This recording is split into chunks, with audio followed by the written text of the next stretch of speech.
എല്ലാ പ്രിയപ്പെട്ട പ്രേക്ഷകർക്കും നേരം വൈകുന്നേരത്തിലേക്ക് സ്വാഗതം. എല്ലാവർക്കും സുന്ദരമായ ഒരു സായാഹ്നം ഞാൻ ആശംസിക്കുകയാണ്.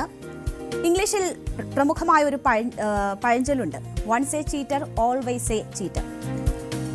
ഇംഗ്ലീഷിലെ ഈ പഴഞ്ചൊല്ല് ഒരിക്കൽ ചതിച്ചവൻ എപ്പോഴും ചതിക്കും എന്ന അർത്ഥത്തിലുള്ളതാണ്.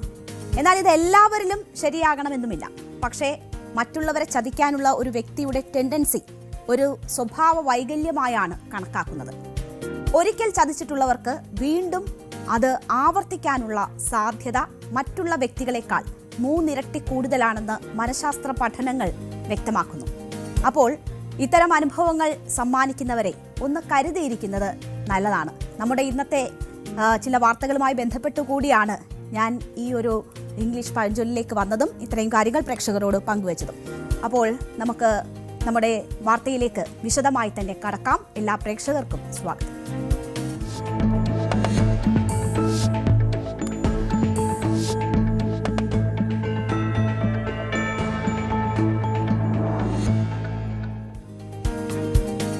അപ്പോൾ നമ്മുടെ ഫോക്കസ് വാർത്തകളിലേക്ക് പോകുന്നതിന് മുൻപ് പ്രധാനപ്പെട്ട ഒരു വാർത്തയിലേക്കാണ് ആദ്യം നമ്മൾ പോകുന്നത്. കോൺഗ്രസ് പത്തനംതിട്ട ജില്ലാ കമ്മിറ്റി അംഗം ശ്രീനാദേവി കുഞ്ഞമ്മയ്ക്കെതിരെ DGPക്ക് പരാതി. രാഹുലിനെതിരെ പരാതി നൽകിയ യുവതിയാണ്. ശ്രീനാദേവിയുടെ ഫേസ്ബുക്ക് ലൈവിന് പിന്നാലെ സൈബർ അധിക്ഷേപം നേരിടുന്നു എന്ന് ചൂണ്ടിക്കാണിച്ച് DGPക്ക് പരാതി നൽകിയത്. ഉൾഭയത്തോടെ മാനസികമായി തകർന്നാണ് ഈ പരാതി കൈമാറുന്നതെന്ന് അതിജീവിത ഈ പരാതിയിൽ പറയുന്നു. ആത്മാഭിമാനം ചോദ്യം ചെയ്യുന്ന അധിക്ഷേപങ്ങളാണ് സൈബർ ഇടങ്ങളിൽ നടക്കുന്നതെന്നും പരാതിയിൽ പറയുന്നു.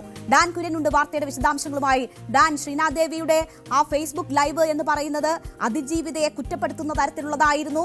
അതിജീവിതനൊപ്പം എന്ന് പ്രഖ്യാപിക്കുന്നത് കൂടിയായിരുന്നു. ഒരു സ്ത്രീ ഒരിക്കലും ചെയ്തുകൂടാത്ത ഒരു ഫേസ്ബുക്ക് ലൈവാണ് ഒരു പൊതുപ്രവർത്തക കൂടിയായ ശ്രീനാദേവിയിൽ നിന്നും ഉണ്ടായിട്ടുള്ളത്.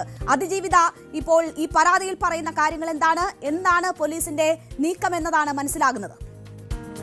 കോൺഗ്രസിന്റെ പത്തനംതിട്ട ഡിവിഷനിൽ നിന്നുള്ള ജില്ലാ പഞ്ചായത്ത് അംഗം കൂടിയായ ശ്രീനാദേവി കുഞ്ഞമ്മ ഇന്ന് രാവിലെയാണ് ഈ പരാതിക്കിടയാക്കിയിരിക്കുന്ന ഈ ഫേസ്ബുക്ക് വീഡിയോ അത് സമൂഹ മാധ്യമങ്ങളിലൂടെ വലിയ തരത്തിൽ പ്രചരിക്കുകയും അത് ഇരയുടെ ഐഡന്റിറ്റി വെളിവാക്കുന്ന തരത്തിലേക്ക് അത് വാട്സാപ്പ് ഗ്രൂപ്പുകളിലും അതോടൊപ്പം തന്നെ സോഷ്യൽ മീഡിയ പ്ലാറ്റ്ഫോമുകളിലും വലിയ ചർച്ചകൾക്ക് വഴിവെക്കുകയും ചെയ്യുന്ന സാഹചര്യത്തിലേക്ക് എത്തിയിരിക്കുന്നത്. അതിന് പിന്നാലെ ഇന്ന് ഉച്ചയ്ക്ക് 1:15 സംസ്ഥാന പോലീസ് മേധാവിയുടെ ഇമെയിൽ അഡ്രസ്സിലേക്ക് ഇത്തരത്തിൽ ഒരു പരാതി ലഭിച്ചിരിക്കുന്നത്. മുഖ്യമന്ത്രിക്കും ഇതേ പരാതിയുടെ പകർപ്പ് പോയിട്ടുണ്ട് എന്നാണ് നമുക്ക് ലഭിക്കുന്ന വിവരം. ഈ പരാതിയിലെ ഏറ്റവും പ്രസക്തമായ ഒരു ഭാഗം ഞാൻ വായിക്കാം. No woman, especially an elected woman, has the right to place a rape survivor on trial before social media.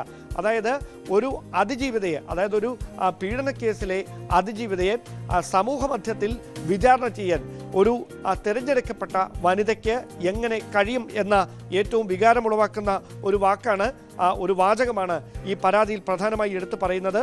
അതിനുശേഷം I humbly but firmly request immediate registration of FIR against R. Srinadevi Kunyamma, seizure and forensic preservation of her Facebook video, cyber cell investigation of threats and identity leaks, legal action for survivor shaming and witness intimidation, police protection for my safety also. ഇങ്ങനെ പറഞ്ഞാണ് ഈ പരാതി പോകുന്നത്. അതായത് അവരുടെ സുരക്ഷ ഉറപ്പാക്കാനായി മതിയായ നടപടിക്രമങ്ങൾ പാലിക്കണമെന്ന് കൃത്യമായി എടുത്തു പറയുന്നു. അതോടൊപ്പം രഹസ്യമൊഴി നൽകാൻ തയ്യാറെടുക്കുകയായിരുന്നു ഈ യുവതി. അതിനിടയിലാണ് ഈ വീഡിയോ പുറത്താകുന്നത്. അത് അവരുടെ ഐഡന്റിറ്റി വെളിവാക്കുന്ന തരത്തിലേക്ക് വലിയ സൈബർ അധിക്ഷേപങ്ങൾക്ക് വഴിവെച്ചിരിക്കുന്ന സാഹചര്യമാണ്. തൻ്റെ ആത്മാഭിമാനത്തെ തന്നെ വ്രണപ്പെടുത്തുന്ന തരത്തിലാണ് ഈ വീഡിയോയും അതുമായി ബന്ധപ്പെട്ട് പിന്നീട് വരുന്ന സൈബർ അധിക്ഷേപവും തുടർന്നുകൊണ്ടിരിക്കുന്നത്. അത് തനിക്ക് താങ്ങാവുന്നതിലും അപ്പുറത്താണ്. താൻ ഏറെ ഭയത്തോടെയാണ് ഇങ്ങനെയൊരു പരാതി പോലീസ് മേധാവിക്ക് കൈമാറുന്നത്. അടിയന്തരമായി ഇതുമായി ബന്ധപ്പെട്ട ഒരു FIR രജിസ്റ്റർ ചെയ്യണം. സമൂഹ ഇടങ്ങളിൽ, സമൂഹ മാധ്യമങ്ങളിൽ തനിക്കെതിരെ നടക്കുന്ന അധിക്ഷേപങ്ങൾ അത് കൃത്യമായി തടയാനുള്ള ഇടപെടൽ ഉണ്ടാകണമെന്ന ആവശ്യം കൂടി അവർ മുമ്പോട്ട് വെച്ചിരിക്കുകയാണ്. ഒരുപക്ഷെ ഈ കേസിൻ്റെ അന്വേഷണത്തിന് നേതൃത്വം നൽകുന്ന പ്രത്യേക അന്വേഷണ സംഘത്തിൻ്റെ തലവ കൂടിയായ AIG G. പൂങ്കുഴലിക്ക് ഈ കേസ് കൈമാറുമോ, അതോ അതിനപ്പുറത്തേക്ക് സൈബർ ക്രൈം പോലീസിനായിരിക്കുമോ ഈ പരാതി സംസ്ഥാന പോലീസ് മേധാവി കൈമാറുക എന്നതാണ് ഇനി അറിയാനുള്ളത്. എന്തായാലും മുഖ്യമന്ത്രിക്ക് കൂടി ഈ പരാതിയുടെ പകർപ്പ് ഇപ്പോൾ ലഭിച്ചിട്ടുണ്ട് എന്നാണ് വിവരം. അങ്ങനെ മുഖ്യമന്ത്രിക്ക് കൂടി പരാതി ലഭിച്ചിരിക്കുന്ന ഒരു പശ്ചാത്തലത്തിൽ അടിയന്തരമായി ഇടപെടൽ, അതായത് സുപ്രീം കോടതി നിയമത്തിന്റെ നഗ്നമായ ലംഘനമാണ് നടന്നിരിക്കുന്നത് എന്ന് നിയമവിദഗ്ധർ തന്നെ വിലയിരുത്തുന്ന ഒരു കാര്യമാണിത്. കാരണം ഇരയെ അധിക്ഷേപിക്കുന്ന തരത്തിലോ അവരുടെ ഐഡന്റിറ്റി വെളിവാക്കുന്ന തരത്തിലുള്ള ഒരു പരാമർശങ്ങളോ സമൂഹ മാധ്യമങ്ങളിൽ നടക്കാൻ പാടില്ല എന്നാണ് നിയമം. അത്തരത്തിലുള്ള പരാതിക്കാർക്ക് പ്രത്യേകമായി നിയമം നൽകുന്ന പരിരക്ഷകരുണ്ട്. അത് ലംഘിക്കപ്പെട്ടതിന് പേരിലാണ് ആദ്യ കേസിലെ പരാതിക്കാരി നൽകിയ ആ പരാതിയുടെ അടിസ്ഥാനത്തിൽ സോഷ്യൽ ആക്ടിവിസ്റ്റ് കൂടിയായ രാഹുൽ ഈശ്വറിനെതിരെ കടുത്ത നടപടിയിലേക്ക് പോലീസ് കടക്കുകയും ഏതാണ്ട് 2 ആഴ്ചയിലധികം തടവ് ശിക്ഷ അനുഭവിക്കേണ്ടി വരികയും ചെയ്യുന്ന സാഹചര്യത്തിലേക്ക് കാര്യങ്ങൾ മാറിയത്. ഏറെക്കുറെ അതിന് സമാനമായ തരത്തിൽ ഉള്ള സൈബർ അധിക്ഷേപമാണ് ഈ 3ാമത്തെ കേസിൽ രാഹുൽ മാങ്കൂട്ടത്തിന്റെ ആദ്യ കേസിൽ അതിജീവിത വലിയ രീതിയിലുള്ള സമൂഹ മാധ്യമങ്ങളിലൂടെയുള്ള അധിക്ഷേപത്തിന് ഇരയായതാണ്. ഒരു സമൂഹം എന്ന നിലയിൽ നമ്മൾ തന്നെ ലജ്ജിക്കേണ്ടുന്ന അവസ്ഥയാണ്. മറ്റൊരു അതിജീവിതയ്ക്കും സമാനമായ നിലയിലുള്ള ഒരു സാഹചര്യം നേരിടുന്നു. അതും ഒരു തെരഞ്ഞെടുക്കപ്പെട്ട ജനപ്രതിനിധിയുടെ ഭാഗത്ത് നിന്ന് അത് ഉണ്ടാകുന്നു എന്നത് അവരെ വേദനിപ്പിച്ചിട്ടുണ്ട്. അതാണ് ആ പരാതിയിൽ ചൂണ്ടിക്കാട്ടുന്നത്. ഡാൻ, നോക്കൂ, ഇതിൽ പോലീസ് എന്തായാലും നമുക്കറിയാം ഈ വിഷയങ്ങളുമായി ബന്ധപ്പെട്ട് കേരള പോലീസ് സ്വീകരിക്കുന്ന നിലപാട്, സർക്കാർ സ്വീകരിക്കുന്ന നിലപാട് വളരെ വ്യക്തമാണ്. അതുകൊണ്ട് തന്നെ ഇതിൽ സാധ്യമായ ഇടപെടൽ ഉണ്ടാകുമെന്ന് നമുക്ക് പ്രതീക്ഷിക്കാം. അതോടൊപ്പം തന്നെ ഡാൻ, ഇതിൽ കോൺഗ്രസ് പാർട്ടി സ്വീകരിച്ചിരിക്കുന്ന ഒരു നിലപാടുണ്ട്. പ്രാഥമിക അംഗത്വത്തിൽ നിന്ന് പോലും രാഹുലിനെ മാറ്റി നിർത്തിയിരിക്കുകയാണ്. പരാതി കിട്ടും മുൻപ് നടപടിയെടുത്ത പാർട്ടിയാണ് കോൺഗ്രസ് എന്ന് കോൺഗ്രസ് എല്ലാ ആരോപണങ്ങൾക്കും മുന്നിൽ നിന്ന് പറയുമ്പോൾ അവരുടെ പാർട്ടിയിലെ ഒരു അംഗം, പത്തനംതിട്ട ജില്ലാ കമ്മിറ്റി അംഗമായിരിക്കുന്ന ഒരു വ്യക്തി തന്നെ അതിജീവിതയെ അധിക്ഷേപിച്ച് രംഗത്ത് വന്നിരിക്കുകയാണ്. മണിക്കൂറുകൾ ഇത്ര പിന്നിട്ടിരിക്കുന്നു. എന്ത് നടപടിയാ പാർട്ടി എടുത്തു എന്നൊരു ചോദ്യമില്ലേ? എന്താണ് നേതാക്കൾക്ക് പറയാനുള്ളത്? ഇനിയിപ്പോൾ ഇതിൽ പോലീസ് നടപടികൾ ഉണ്ടാവുകയാണെങ്കിൽ കോൺഗ്രസ് നടപടികൾക്ക് നിർബന്ധിതമാകുന്ന ഒരു സാഹചര്യം ഉണ്ടാകില്ലേ?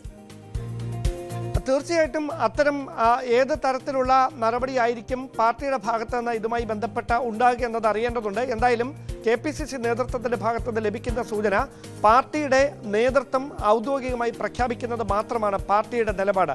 ആ നിലപാടനുസരിച്ച് രാഹുൽ മാങ്കൂട്ടത്തിൽ പാർട്ടിക്ക് പുറത്താണ്.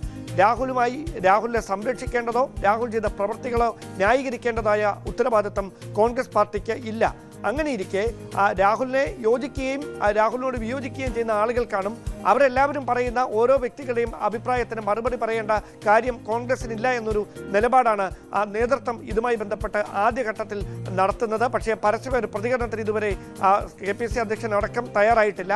പക്ഷേ ഇതിങ്ങനെ ഒരു ചർച്ചയായി മാറുന്ന ഒരു പശ്ചാത്തലത്തിൽ നേതൃത്വം കൃത്യമായ വിഷയത്തിൽ നിലപാടെടുക്കുക. എന്തായാലും കോൺഗ്രസ് പാർട്ടി ഇങ്ങനെയൊരു ആക്ഷേപം ഉയർന്നു വന്നതിന് പിന്നാലെ രാഹുൽ മാങ്കൂട്ടത്തിനെതിരെ കടുത്ത നടപടികളിലേക്ക് പോകാൻ നിർബന്ധിതമായ സാഹചര്യം നമുക്കറിയാം. ആദ്യം യൂത്ത് കോൺഗ്രസ് അധ്യക്ഷ സ്ഥാനത്ത് നിന്ന് മാറ്റുന്നു, പിന്നീട് സസ്പെൻഡ് ചെയ്യുന്നു, പിന്നീട് ഏറ്റവും ഒടുവിൽ പ്രാഥമിക അംഗത്വത്തിൽ നിന്ന് തന്നെ പുറത്താക്കി പാർട്ടിയുമായുള്ള രാഹുൽ മാങ്കൂട്ടത്തിന്റെ എല്ലാ ബന്ധവും വിച്ഛേദിക്കുന്ന തരത്തിലേക്ക് കാര്യങ്ങൾ മാറുന്നു. അതിനുശേഷവും ഒരു വിഭാഗം സൈബർ ഇടങ്ങളിലെങ്കിലും രാഹുൽ മാങ്കൂട്ടത്തിനെ അനുകൂലിച്ചുകൊണ്ട് രംഗത്ത് വരുന്നത് പാർട്ടിയെ വെട്ടിലാക്കാൻ ബോധപൂർവമായി നടത്തുന്ന നീക്കങ്ങളുടെ ഭാഗമായിട്ടാണോ എന്ന സംശയമാണ് നേതൃത്വത്തിന്. അതേസമയം അതിനപ്പുറത്തുള്ള ഒരു പിന്തുണ രാഹുലിന്റെ എവിടെ നിന്നെങ്കിലും ഏതെങ്കിലും നേതാക്കളുടെ ഭാഗത്തു നിന്ന് ലഭിക്കുന്നുണ്ടോ എന്നുള്ള കാര്യത്തിലൊക്കെ കൃത്യമായ പരിശോധന പാർട്ടി നടത്തുമെന്നാണ് പറയുന്നത്. എന്തായാലും ഇങ്ങനെയൊരു പരാതി മുഖ്യമന്ത്രിക്ക് ലഭിച്ചിരിക്കുകയും സംസ്ഥാന പോലീസ് മേധാവിക്ക് ലഭിച്ച പരാതിയിൽ അന്വേഷണം ഉണ്ടായേക്കുമെന്നുള്ള വിവരങ്ങൾ കൂടി പുറത്തുവരുന്ന ഒരു പശ്ചാത്തലത്തിൽ ഈ പരാതിയിൽ വളരെ കൃത്യമായി ഇപ്പോൾ പ്രേക്ഷകർ കാണുന്ന ആ വാചകങ്ങൾ വളരെ കൃത്യമായി അവർ പറഞ്ഞിരിക്കുകയാണ്. I am a survivor of sexual abuse whose criminal complaint has led to the arrest of a well known politician Rahul Mamkootathil എന്ന് പറഞ്ഞുകൊണ്ട്, അതായത് കോടതിയുടെ പരിഗണനയിലിരിക്കുന്ന നിയമ സംവിധാനങ്ങൾക്ക് മുമ്പിലിരിക്കുന്ന ഒരു കേസിൽ തന്നെ സമൂഹ മാധ്യമത്തിൽ സാമൂഹിക ഇടങ്ങളിൽ വിചാരണ ചെയ്യാനുള്ള ബോധപൂർവമായ ഒരു നീക്കമാണ് ശ്രീനദേവി കുഞ്ഞമ്മയുടെ ഈ ഫേസ്ബുക്ക് ലൈവിന് പിന്നാലെ നടന്നത്. അത് ബോധപൂർവമായി തൻ്റെ ആത്മാഭിമാനത്തെ തകർക്കാനായി നടത്തിയ നീക്കത്തിന്റെ ഭാഗമാണെന്ന് കൂടി ഈ പരാതിയിൽ പറഞ്ഞു വെക്കുന്നുണ്ട്. അങ്ങനെയെങ്കിൽ അടിയന്തരമായി ഇതിൽ ഏത് തരത്തിലുള്ള നടപടിയിലേക്ക് പോലീസ് കടക്കും എന്നതാണ് അറിയാനുള്ളത്. പോലീസ് മേധാവി ഈ പരാതി ക്രൈംബ്രാഞ്ച് ADGPക്ക് കൈമാറാനാണ് സാധ്യത. കാരണം സൈബർ ക്രൈം പോലീസിന്റെ ചുമതല ADGPക്കാണ്. അങ്ങനെയെങ്കിൽ ADGP H. വെങ്കടേഷ് ആയിരിക്കും ഇതുമായി ബന്ധപ്പെട്ട തുടർ നടപടികൾ സ്വീകരിക്കുക എന്ന സൂചനകളാണ് ലഭിക്കുന്നത്. അങ്ങനെ ഒരു FIR രജിസ്റ്റർ ചെയ്യണമെന്ന ഇരിയുടെ ആവശ്യം അത് കൃത്യമായി സംസ്ഥാന പോലീസ് മേധാവി തുടർ നീക്കങ്ങളിലേക്ക് കടന്നാൽ അത് ശ്രീനാദേവി കുഞ്ഞമ്മയ്ക്ക് കൂടി നിയമക്കുറി കൈമാറും. ശരി, ഡാൻ കുര്യനാണ് വിവരങ്ങൾ നൽകിയത്. എന്തായാലും അതിജീവിത വളരെ ശക്തമായി തന്നെ സൈബർ ഇടങ്ങളിലും മറ്റും തന്നെ അധിക്ഷേപിക്കുന്നതിന് രംഗത്ത് വരുന്നു എന്നതാണ് ഇത് ചൂണ്ടിക്കാട്ടുന്നത്. അത് നമ്മൾ സ്വാഗതം ചെയ്യേണ്ടുന്ന ഒന്നാണ്. പരാതിയുമായി വരുന്നവരെ അധിക്ഷേപിച്ച് പിൻവലിപ്പിക്കാം എന്ന് കരുതുന്നവർക്കുള്ള മറുപടി കൂടിയാണ് ഈ അതിജീവിതയുടെ ഈ പോരാട്ടം എന്ന് തന്നെ പറയാം. പക്ഷേ ഓരോ അതിജീവിതമാർക്കും ഇങ്ങനെ പോരാടേണ്ടി വരുന്നു എന്നത് നമ്മുടെ സമൂഹത്തിന്റെ വലിയ മൂല്യച്യുതിയായി തന്നെ നമുക്ക് കാണേണ്ടുന്നതാണ്. ഇവിടെ ഒരു സ്ത്രീ തന്നെ അതിന് മുന്നിട്ട് വന്നിരിക്കുന്നു. അതും ജനപ്രതിനിധിയായ ഒരു സ്ത്രീ തന്നെ അതിജീവിതയെ അധിക്ഷേപിക്കാൻ അവരെ സംശയത്തിന്റെ മുനയിൽ നിർത്താൻ രംഗത്ത് വന്നിരിക്കുന്നു എന്നത് വലിയ സങ്കടമുളവാക്കുന്ന കാര്യമാണ്. എന്തായാലും ഈ വിഷയത്തിൽ എങ്ങനെ പോലീസ് മുന്നോട്ട് പോകുന്നു എന്നത് നമുക്ക് കാത്തിരിക്കാം. അതോടൊപ്പം തന്നെ എല്ലാം ചെയ്തു, ഞങ്ങൾ എല്ലാം ചെയ്തിട്ടുണ്ട് എന്ന് പറഞ്ഞ് ഈ വിഷയത്തിൽ കൈ കഴുകുന്ന കോൺഗ്രസ് ശ്രീനാദേവി കുഞ്ഞമ്മയുടെ കാര്യത്തിൽ എന്ത് നടപടി എടുക്കുന്നു എന്നതും നമ്മൾ കാണേണ്ടുന്ന കാര്യമാണ്. ആത്മാർത്ഥമായ നടപടികളാണ് എടുത്തിട്ടുള്ളതെങ്കിൽ ഇവർക്കെതിരെയും നടപടി ഉണ്ടാകേണ്ടതാണ്. അതിൽ കോൺഗ്രസ് പാർട്ടി ഏത് തീരുമാനത്തിലേക്ക് എത്തുന്നു എന്നതുകൂടി കാത്തിരുന്ന് കാണാം. ഇനി നമുക്ക് ഫോക്കസ് വാർത്തകളിലേക്ക് പോകാം.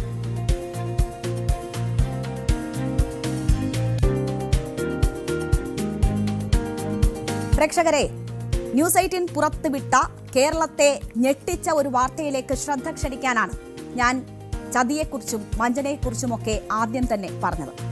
കേരളത്തെ പിടിച്ചുകുലുക്കിയ തട്ടിപ്പായിരുന്നു സോളാർ തട്ടിപ്പ്. ടീം സോളാർ എന്ന കമ്പനി വഴി സോളാർ പാനൽ സ്ഥാപിച്ചു നൽകാമെന്ന് പറഞ്ഞ് വൻതോതിൽ പണം തട്ടിയതായിരുന്നു കേസ്.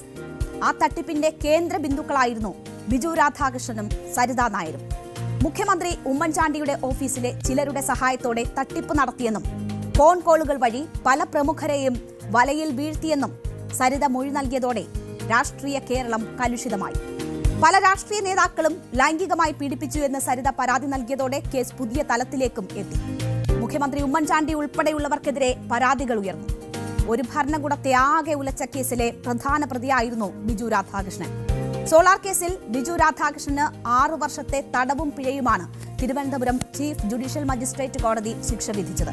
എന്നാൽ കേസിൽ ഇതിനോടകം 4 വർഷത്തിലധികം ജയിലിൽ കഴിഞ്ഞത് കാരണം ഈ കേസിൽ ബിജു രാധാകൃഷ്ണന് കോടതി ശിക്ഷാ ഇളവ് നൽകി. ആദ്യ ഭാര്യയെ കൊലപ്പെടുത്തിയെന്ന കേസിലും ബിജു രാധാകൃഷ്ണന് ശിക്ഷ വിധിച്ചിരുന്നു. 2006 ഫെബ്രുവരി 4-നാണ് കൊട്ടാരക്കരയിലെ ബിജുവിന്റെ വീട്ടിലെ കുളിമുറിയിൽ ഭാര്യ രശ്മിയെ മരിച്ച നിലയിൽ കണ്ടെത്തിയത്. സോളാർ തട്ടിപ്പ് കേസിൽ കൂട്ടാളിയായിരുന്ന സരിത എസ് നായരെ സ്വന്തമാക്കാൻ ഭാര്യ രശ്മിയെ ബിജു രാധാകൃഷ്ണൻ കൊലപ്പെടുത്തിയെന്നായിരുന്നു കേസ്. ഈ കേസിൽ ബിജുവിന് ജീവപര്യന്തം തടവും പിഴയും ബിജുവിന്റെ അമ്മ രാജമ്മാളിന് 3 വർഷത്തെ തടവുമായിരുന്നു വിചാരണ കോടതി ശിക്ഷ വിധിച്ചിരുന്നത്. എന്നാൽ ഇരുവരെയും ഹൈക്കോടതി പിന്നീട് വെറുതെ വിട്ടു. കേരളം കണ്ട ഏറ്റവും വലിയ സാമ്പത്തിക തട്ടിപ്പ് കേസിലെ മുഖ്യപ്രതി എവിടെ എന്ന അന്വേഷണമാണ് ഞങ്ങളുടെ പ്രതിനിധി MS അനീഷ് കുമാറിനെ കൊച്ചി കാക്കനാടുള്ള മെർഡിയൻ എന്ന സ്ഥാപനത്തിൽ എത്തിച്ചത്. കേരളത്തിൽ രാഷ്ട്രീയ കൊടുങ്കാറ്റുയർത്തിയ സോളാർ തട്ടിപ്പ് കേസിലെ മുഖ്യപ്രതി ബിജു രാധാകൃഷ്ണൻ പുതിയ തട്ടിപ്പുമായി രംഗത്ത് വന്നെന്ന ന്യൂസ് 18 വാർത്തയ്ക്ക് പിന്നാലെ ഓഫീസ് പൂട്ടിയിരിക്കുകയാണ് ഇപ്പോൾ. കാക്കനാട്ടെ മെർഡിയൻ പ്രോജക്ട് പ്രൊഡക്ഷൻസ് എന്ന സ്ഥാപനമാണ് പൂട്ടിക്കെട്ടിയത്. ജീവനക്കാരടക്കം മുങ്ങിയിരിക്കുന്നു. അപ്പോൾ ഇതാണ് സാഹചര്യം. ബിജു രാധാകൃഷ്ണനെ കുറിച്ചുള്ള അന്വേഷണമാണ് ഞങ്ങളുടെ പ്രതിനിധി അനീഷ് കുമാറിനെ ഇവിടേക്ക് എത്തിച്ചിരിക്കുന്നത്. അപ്പോൾ എന്താണ് ബിജു രാധാകൃഷ്ണന്റെ ആ തട്ടിപ്പ് സംരംഭം, എന്താണ് ന്യൂസ് 18 അന്വേഷണത്തിൽ കണ്ടെത്തിയത് എന്ന റിപ്പോർട്ട് കാണാം. ആദ്യം UK നിന്നും മടങ്ങിയെത്തിയ ഉന്നതൻ, സഹോദരി ബാങ്ക് മാനേജർ, സഹോദരി ഭർത്താവ് ആദായനികുതി വകുപ്പിലെ ഉന്നത ഉദ്യോഗസ്ഥൻ. ഈ വിലാസങ്ങൾക്ക് പിന്നിൽ മറഞ്ഞിരുന്ന കേരളം കണ്ട ഏറ്റവും വലിയ സാമ്പത്തിക തട്ടിപ്പ് കേസിലെ പ്രതിയെ ആരും തിരിച്ചറിഞ്ഞില്ല. സന്നദ്ധ സംഘടനകൾക്ക് CSR ഫണ്ട് നൽകാനെന്ന പേരിൽ കേരളത്തിലെ ഏറ്റവും വലിയ തട്ടിപ്പുകാരിൽ ഒരാളായ ബിജു രാധാകൃഷ്ണൻ നടത്തിയ തട്ടിപ്പിന്റെ ഞെട്ടിക്കുന്ന കഥകളാണ് ഞങ്ങൾ പുറത്തുവിടുന്നത്.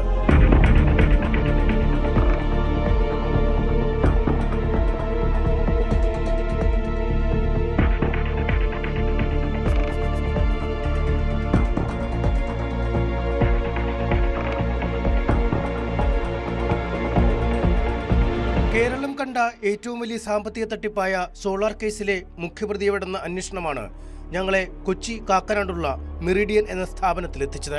സന്നദ്ധ സ്ഥാപനങ്ങൾക്ക് വൻകിട കോർപ്പറേറ്റുകളിൽ നിന്നും സാമൂഹ്യ പ്രതിബദ്ധത ഫണ്ടെന്ന CSR തരപ്പെടുത്തി നൽകാമെന്ന പേരിൽ കോടികൾ തട്ടിയെടുക്കലാണ് ബിജുവിന്റെ പുതിയ ബിസിനസ്. വെറുമൊരു തട്ടിപ്പല്ല ബിജു രാധാകൃഷ്ണൻ നടത്തിയത്. രോഗികളുടെയും ആലംബഹീനരുടെയും കണ്ണീരൊപ്പുന്ന സന്നദ്ധ സംഘടനകളുടെ വിശ്വാസ്യതയാണ് മുതലെടുത്തത്. ബിജുവിന്റെ മോഹനസുന്ദര വാഗ്ദാനങ്ങളിൽ പലരും വീണുപോയി എന്നതാണ് വാസ്തവം. സോളാർ തട്ടിപ്പ് കാലത്തെ ഡോക്ടർ RB നായർ എന്ന പേരും യഥാർത്ഥ പേരായ ബിജു രാധാകൃഷ്ണനും മാറ്റി ബിജു ജോർജ്, ബിജു വർഗീസ്, ബിജു പൗലോസ് എന്നീ പേരുകളിലാണ് ബിജു ഇരകളെ വീഴ്ത്തുന്നത്. പേരിലെ മാറ്റം ഓഫീസിലുമുണ്ട്. ഓഫീസിൽ നിറഞ്ഞു നിൽക്കുന്നത് ക്രൈസ്തവ വിശ്വാസത്തിന്റെ ചിഹ്നങ്ങളുമാണ്. ഭാര്യയെ കൊന്ന കേസിൽ ജയിൽ ശിക്ഷ അനുഭവിച്ചിരുന്ന ബിജുവിനായി സുപ്രീം കോടതിയിൽ വാദിച്ച് കുറ്റവിമുക്തനാക്കിയ കൊച്ചിയിലെ വനിതാ അഭിഭാഷകയുടെ പേരിലുള്ള ആഡംബര കാറാണ് ബിജു ഉപയോഗിക്കുന്നത്. തിരുവനന്തപുരത്തെ ഒരു സന്നദ്ധ സംഘടനയ്ക്ക് 1000 കോടിയോളം ചെലവ് വരുന്ന ജൈവകൃഷി പദ്ധതിയുമായി ബന്ധപ്പെട്ട CSR ഫണ്ടിനായാണ് ഞങ്ങൾ ട്രസ്റ്റ് ഭാരവാഹിയോടൊപ്പം ബിജുവിന്റെ ഓഫീസിലെത്തിയത്. ഏപ്രിൽ മാസത്തിനുള്ളിൽ 1500 കോടി രൂപ തരപ്പെടുത്തി നൽകാമെന്ന് ബിജുവിന്റെ ഉറപ്പ്. ലഭിക്കുന്ന പണത്തിന്റെ 60% തുക മാത്രം പദ്ധതിക്കായി ചെലവഴിച്ചാൽ മതിയാകും. ബാക്കി ട്രസ്റ്റിനും ഒരു വിഹിതം തനിക്കും. അന്നേരം ഞാൻ പറയുന്നത്, നിങ്ങൾ 1 കോടി രൂപ കിട്ടുന്നോ, 10 ലക്ഷം രൂപ നിങ്ങൾ മാറ്റിക്കോ, അല്ലെങ്കിൽ 15 ലക്ഷം രൂപ നിങ്ങളുടെ ആവശ്യത്തിന് വേണ്ടി മാറ്റിക്കോ, ബാക്കിയുള്ളത് ചെലവഴിച്ചാൽ മതി. നിങ്ങൾ ഒരു 60% ചെലവഴിച്ചാൽ മതി, ബാക്കിയുള്ളത് നിങ്ങൾ മാറ്റിക്കോ, ഞാൻ നോക്കിക്കോളാം. അതിനുള്ള ധൈര്യം ഇരിക്കണ്ട്. പക്ഷെ അറിയാതെ പിന്നെ 60% കൂടെ മാറ്റരുത്. അത് മാത്രമേ പറയുള്ളൂ. നിങ്ങൾ ബാക്കിയുള്ള മാറ്റിക്കോ, മാറ്റിയിട്ട് നിങ്ങൾ ഭംഗിയായിട്ട് വർക്ക് ചെയ്യും. അമൃതാനന്ദമയി മഠം അടുത്തിടെ ഉത്തർപ്രദേശിലെ ഫരീദാബാദിൽ ആരംഭിച്ച ആശുപത്രിക്ക് പണം ലഭ്യമാക്കിയത് താനാണ്. കേരളത്തിനകത്തും രാജ്യത്തെ വിവിധയിടങ്ങളിലുമായി 10ലധികം മെഡിക്കൽ കോളേജുകൾ തന്റെ ഫണ്ടിൽ സ്ഥാപിച്ചിട്ടുണ്ട്. കാരണം മെഡിക്കൽ കോളേജ് ആണെങ്കിൽ 1500 കോടി രൂപ ക്ലെയിം ചെയ്യാം, അല്ലെങ്കിൽ 1000 കോടി രൂപ ക്ലെയിം ചെയ്യാം. ഒരു ഹൗസിംഗ് ഡെവലപ്മെന്റ് പ്രോജക്റ്റിന് നമുക്ക് 1000 കോടി രൂപ കൊടുക്കാൻ പറ്റും. അന്നേരം അതിൽ നമുക്ക് കുറയും. കാരണം നമുക്കതിൽ ബ്രേക്കപ്പ് ചെയ്യാൻ പറ്റുന്ന ഒരു 40%, 30% ആണെങ്കിൽ മെഡിക്കൽ കോളേജിൽ 50% ബ്രേക്കപ്പ് ചെയ്യാം. അന്നേരം 1500 കോടി രൂപയാണ് ഒരു പ്രൊജക്ട് കോസ്റ്റ്. സാധാരണ അമൃത ഫരീദാബാദ് ഞാൻ ചെയ്തു തീർത്തപ്പോൾ ടോട്ടൽ പ്രൊജക്ട് കോസ്റ്റ് മാത്രം 4700 കോടി രൂപ വന്നു. പുതിയ അമൃതയുടെ എന്റെ പ്രൊജക്ട് ആണല്ലേ. 2800 ബെഡാണ് പ്രോജക്റ്റ്. കർണാടകത്തിൽ നിരവധി ഗ്രാമങ്ങളെയാണ് താൻ ദത്തെടുത്ത് വികസന പാതയിലേക്ക് എത്തിച്ചിരിക്കുന്നത്. 3000 പശുക്കളെ വളർത്തുന്ന ഗോശാല നടത്തുന്നു. ലിറ്റർ 1-ന് 1500 രൂപ നിരക്കിൽ ഗോമൂത്രം വിദേശത്തേക്ക് കയറ്റി അയക്കുന്നു. ഒരു വില്ലേജ് അഡോപ്റ്റ് ചെയ്തിട്ട് പറഞ്ഞതേ ഉള്ളൂ. മാഗഡി എന്ന് പറഞ്ഞൊരു വില്ലേജ് കർണാടക മൊത്തം അഡോപ്റ്റ് ചെയ്ത് ഞങ്ങൾ 200 വീടാണ് സാങ്ഷൻ ചെയ്ത് ഫണ്ട് കൊടുത്തു. ഫണ്ട് ട്രാൻസ്ഫർ ആയി, വർക്ക് സ്റ്റാർട്ടായി. അന്നേരം അത് ഒന്ന് വെരിഫൈ ചെയ്തു. അത് കഴിഞ്ഞിട്ട് ബന്ദിപ്പൂർ, അതും ട്രൈബൽ വില്ലേജാണ്, അത് ഞങ്ങൾ ഏറ്റെടുത്തു. അതിൽ മേൽക്കാമനഹള്ളി എന്ന് പറഞ്ഞൊരു വില്ലേജ് കംപ്ലീറ്റ് ഏറ്റെടുത്തു. ആദിവാസി മേഖലയിലെ സംസ്ഥാന സർക്കാർ പദ്ധതികൾക്ക് ഫണ്ട് ചെയ്യുന്നതും തന്റെ സ്ഥാപനമാണ്. ആദിവാസി മേഖലയിൽ നിന്നും IAS നേടിയ ശ്രീധന്യടക്കം നിരവധി പേർക്ക് ജോലി നേടാൻ സഹായിച്ചു. ഈ ഗ്രൂപ്പിൽപ്പെട്ടാണ് ശ്രീധന്യ സുരേഷ് ഒക്കെ IAS ഞങ്ങളുടെ സ്റ്റുഡൻസാണ്, ഗോത്രകരണത്തിന്റെ സ്റ്റുഡൻസാണ്. ശ്രീധന്യ സുരേഷ് IAS ഇവരൊക്കെ ഞങ്ങളുടെ പഠനം ഞങ്ങളുടെ പൈസ കൊണ്ട് പഠിച്ചു വന്ന ആൾക്കാരാണ്. അത് പറയുമ്പോൾ ഒരു അഭിമാനമാണ്. കാരണം എന്ന് പറഞ്ഞു കഴിഞ്ഞാൽ ഭയങ്കര വാർത്തയായി മാറിയതല്ലേ. ഭയങ്കര വാർത്തയാണ്. ഇതൊക്കെ ഞങ്ങളുടെ ഗ്രൂപ്പിൽ നിന്നാണ്. കേരള ഗവൺമെന്റ് പദ്ധതിയായിരുന്നു ഗോത്രകരണം. പക്ഷെ ഗവൺമെന്റിന് ഫണ്ടില്ല. അത് നടപ്പാക്കാൻ എക്സൈസ് ഡിപ്പാർട്ട്മെന്റിനെയും വിമുക്തിയെ അവരേൽപ്പിച്ചു, സോഷ്യൽ. പക്ഷേ ഇവരുടെ ഫണ്ട് കൊടുക്കാനായിട്ട് ആളില്ല. അങ്ങനെ വന്നപ്പോഴാണ് ഞങ്ങൾ NHF ആണ് ഇപ്പൊ കൊടുത്തോണ്ടിരിക്കുന്നത് എല്ലാവർക്കും. കേന്ദ്ര സർക്കാരും BJP നേതാക്കളുമായും അടുത്ത ബന്ധമാണെന്ന് ഇയാൾ അവകാശപ്പെടുന്നു. സംസ്ഥാന സർക്കാരിനെ കുറിച്ച് മതിപ്പില്ല. BJPയുമായിട്ട് ഏറ്റവും കൂടുതൽ കണക്റ്റഡ് ആയിട്ട് നിൽക്കുന്ന ഒരാളാണ് ഞാൻ. യോഗി ആദിത്യനാഥിന്റെ എല്ലാ പ്രൊജക്റ്റും ചെയ്യുന്ന നമ്മളാണ്. ഉത്തർപ്രദേശിലെ എല്ലാ പ്രൊജക്റ്റും നമ്മളാണ്. ട്രൈബൽ സെഗ്മെന്റ് കംപ്ലീറ്റ് നമ്മളാണ് ചെയ്യുന്നത്. കേന്ദ്ര ഗവൺമെന്റുമായിട്ടാണ് ഞങ്ങൾക്ക് കൂടുതൽ ബന്ധം. കേരള ഗവൺമെന്റുമായിട്ട് ബന്ധപ്പെട്ടിട്ട് വലിയ കാര്യമൊന്നുമില്ല. കാരണം കൊടുക്കണം, അങ്ങോട്ടേക്ക് കൊടുക്കണം എന്നല്ലാതെ ഇങ്ങോട്ടേക്കൊന്നുമില്ല. മറ്റേതെങ്ങനെയാണെന്ന് വെച്ച് കഴിഞ്ഞാൽ കേന്ദ്ര ഗവൺമെന്റിന് ലാഭമുണ്ട്. ഒരു മെഡിക്കൽ കോളേജിന്റെ പ്രൊജക്ട് ചെയ്യണമെങ്കിൽ 1500 കോടി രൂപ മിനിമം വേണം തുടങ്ങണമെങ്കിൽ. അതായത് ഒരു ബെഡിന് 3 കോടി രൂപ എന്നുള്ളതാണ് കാൽക്കുലേഷൻ വരിക. അതായത് ഒരു മെഡിക്കൽ കോളേജ് വേണമെന്നുണ്ടെങ്കിൽ 500 ബെഡ് മിനിമം ഉള്ള സൂപ്പർ സ്പെഷ്യാലിറ്റി ഹോസ്പിറ്റൽ വേണം. 25 ഏക്കർ സ്ഥലം വേണം. അന്നേരം ഈ ഒരു ഫിഗറിൽ 1500 കോടി രൂപ വേണമെങ്കിൽ നമ്മൾ ഫോറിനിൽ നിന്ന് വെളിയിൽ നിന്ന് കൊണ്ടുവരുന്ന ഫണ്ട് 3000 കോടി രൂപയാണ്. അതിൽ 1500 കോടി രൂപ ഭരിക്കുന്ന കക്ഷിക്ക് പോകും, ഞങ്ങൾക്ക് കിട്ടും. അങ്ങനെയാണ്. ബാക്കിയുള്ള 1500 കോടി രൂപ റീകോളക്ട് ചെയ്യും. ലാഭമില്ലാതെ ആരെങ്കിലും ബിസിനസ് എന്ന് പറയേണ്ട കാര്യമില്ല. കൊല്ലം സ്വദേശിയായ ബിജു ആലപ്പുഴക്കാരനെന്നാണ് സ്വയം പരിചയപ്പെടുത്തുന്നത്. സോളാർ കേസിലും ഭാര്യയെ കൊന്ന കുറ്റത്തിനുമായി വർഷങ്ങളോളം ജയിലിലായിരുന്ന കുറ്റവാളി അവകാശപ്പെടുന്നത് താൻ 15 വർഷത്തെ UK ജീവിതം അവസാനിപ്പിച്ച് അടുത്തിടെയാണ് കേരളത്തിലേക്ക് മടങ്ങിയതെന്നാണ്. സഹോദരി ആലപ്പുഴ മുല്ലക്കൽ SBയിലെ മാനേജരും സഹോദരി ഭർത്താവ് ആദായ നികുതി വകുപ്പിൽ ഉന്നത ഉദ്യോഗസ്ഥനുമാണ്. ഇപ്പം ഞാൻ UK-യിൽ 15 വർഷം ഞാൻ വർക്ക് ചെയ്തു. അത് കഴിഞ്ഞിട്ടാണ് ഞാൻ ഇങ്ങോട്ടേക്ക് വരുന്നത്. അന്നേരം ഇന്റർനാഷണൽ മാർക്കറ്റിൽ കിടന്ന് കളിച്ചത് കൊണ്ട് ഞാൻ ഈ NHF-ൽ തന്നെ UK-യിൽ CEO ആയിരുന്നു, മാഞ്ചസ്റ്റർ CEO ആയിരുന്നു. അത് കഴിഞ്ഞിട്ടാണ് ഇങ്ങോട്ട് വന്നത്. ഇതിപ്പോ സൗത്ത് CEO ആണ് ഞാൻ. ഇതിന്റെ 4 സ്റ്റേറ്റിന്റെ ചാർജ് ഉണ്ട്. കർണാടക, ആന്ധ്ര, തമിഴ്നാട്, കേരളം 4 ഞാൻ ഡീൽ ചെയ്യുന്നത്. എന്റെ പേരുകളും ആലപ്പുഴയാണ്. കാരണം ചേച്ചിയൊക്കെ ആലപ്പുഴ, എന്റെ പെങ്ങളൊക്കെ ആലപ്പുഴ, മുല്ലയ്ക്കല്ല. ഇപ്പൊ അളിയന്റെ കാര്യമാണെങ്കിൽ എവിടൊക്കെ കറങ്ങിയാലും പുള്ളി കമ്മീഷനാണ്, ഇൻകം ടാക്സിന്റെ കമ്മീഷണറാണ്. ഇപ്പൊ ആലപ്പുഴ, ഇപ്പൊ കൊച്ചിയിലേക്ക് വരിക കമ്മീഷണറാണ്, CIT ആണ്, കമ്മീഷൻ ഓഫ് ഇൻകം ടാക്സ് ആണ്.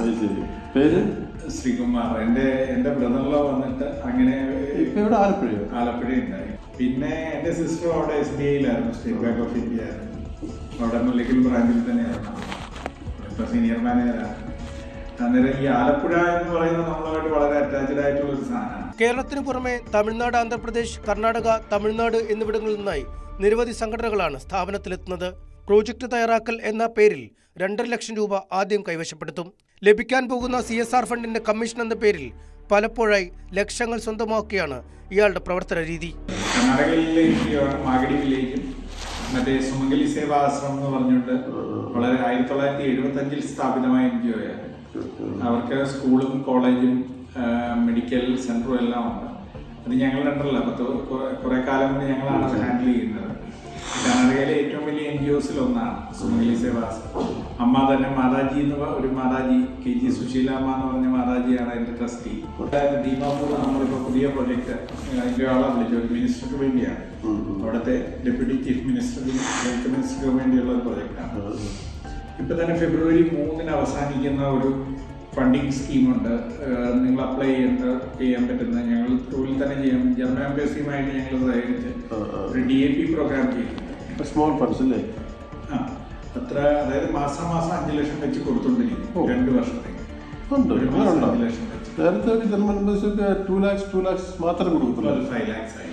5 lakhs വെച്ച് ഓരോ മാസം കൊടുക്കും. അത് DAP ആണ്. ഞങ്ങൾക്ക് കുറെ വർഷം മുന്നേ നെതർലൻഡ് എംബസിയിൽ ഒരു ചെറിയ ഫണ്ട് കിട്ടിയിട്ടുണ്ട്. ആണോ?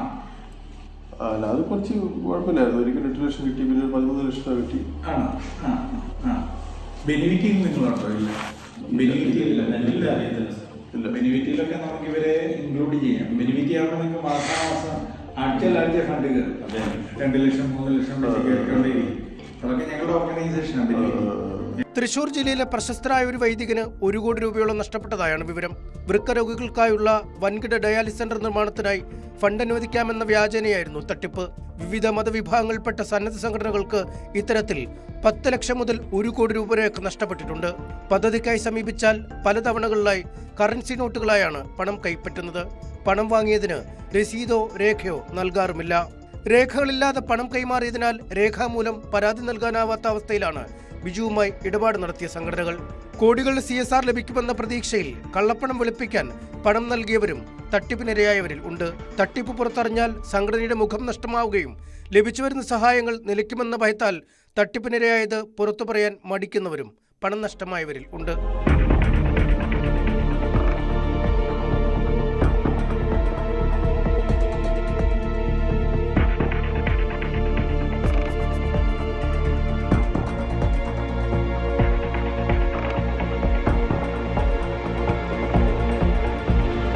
തട്ടിപ്പിനിരയായവർ നിയമത്തിന് മുന്നിൽ വരാൻ ഭയക്കുകയാണ്. നൽകിയ പണത്തിന് രേഖകളില്ല. പരാതി പുറത്ത് നൽകിയാൽ കള്ളപ്പണം വെളുപ്പിച്ചെന്ന പേരുദോഷം വേറെ. ഈ നിശബ്ദതയാണ് ഇത്തരം തട്ടിപ്പുകാർക്ക് വളമാകുന്നത്. ഇനി നടപടിയെടുക്കേണ്ടത് സർക്കാരാണ്. കൊച്ചിയിൽ നിന്നും MS അനീഷ് കുമാർ, News 18. കോടികളുടെ കണക്കാണ് ബിജുവിന് വീണ്ടും പറയാനുള്ളത്. ഏതൊക്കെ തരത്തിലുള്ള തട്ടിപ്പാണ്, തട്ടിപ്പിന്റെ സാധ്യതകൾ എങ്ങനെയൊക്കെ വികസിപ്പിച്ചിരിക്കുന്നു എന്നത് എം.എസ്. അനീഷ് കുമാർ വളരെ വിശദമായി തന്നെ വിവരിച്ചു കഴിഞ്ഞിരിക്കുന്നു. ഇതിൽ തട്ടിപ്പ് നടത്തുന്നവർ തന്നെയാണോ കുടുങ്ങിയിരിക്കുന്നത്, അതോ ജെനുവിനായിട്ടുള്ളവർ ഉണ്ടോ? മലയാളികൾക്ക് എന്തായാലും പണം ഉണ്ടാക്കാനുള്ള വലിയ ആർത്തിയുണ്ട്. അതാണ് ഇത്തരം തട്ടിപ്പുകളുടെ ഒരു വലിയ കേന്ദ്രമായി കേരളം മാറാനുള്ള പ്രധാന കാരണവും.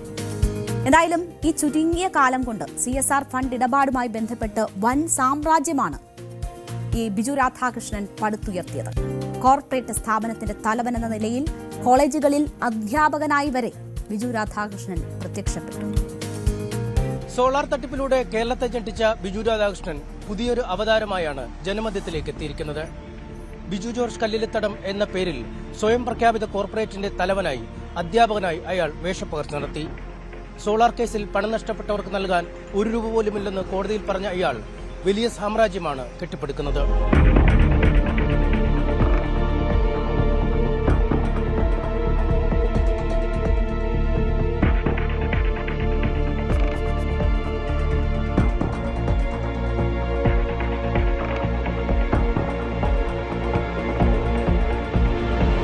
Malappuram Gems arts and science college social work വിഭാഗം പുറത്തുവിട്ടതാണ് ഈ വീഡിയോ. ബിജു ജോർജ് കല്ലുലിത്തടമെന്ന പുതിയ പേര്, പുതിയ രൂപം. സോളാർ കേസിലെ പ്രതിയെ ഞങ്ങൾ തിരിച്ചറിഞ്ഞു.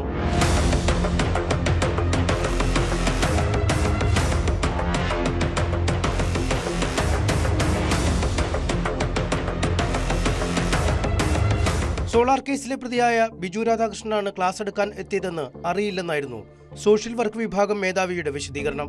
ബിജുവിന്റെ സ്ഥാപനത്തിൽ ജോലി ചെയ്യുന്ന പൂർവ്വ വിദ്യാർത്ഥിയാണ് ബിജുവിനെ പരിചയപ്പെടുത്തിയത്. വീണ്ടും ക്ലാസ് എടുക്കാൻ ക്ഷണിക്കാനിരിക്കുകയായിരുന്നുവെന്നും കോളേജ് അധികൃതർ പ്രതികരിച്ചു. ബിജു ജോർജ് പിന്നെന്താ കല്ലോലിത്തടത്തിൽ സിഇഒ ആണ് NHF NGO help foundation India.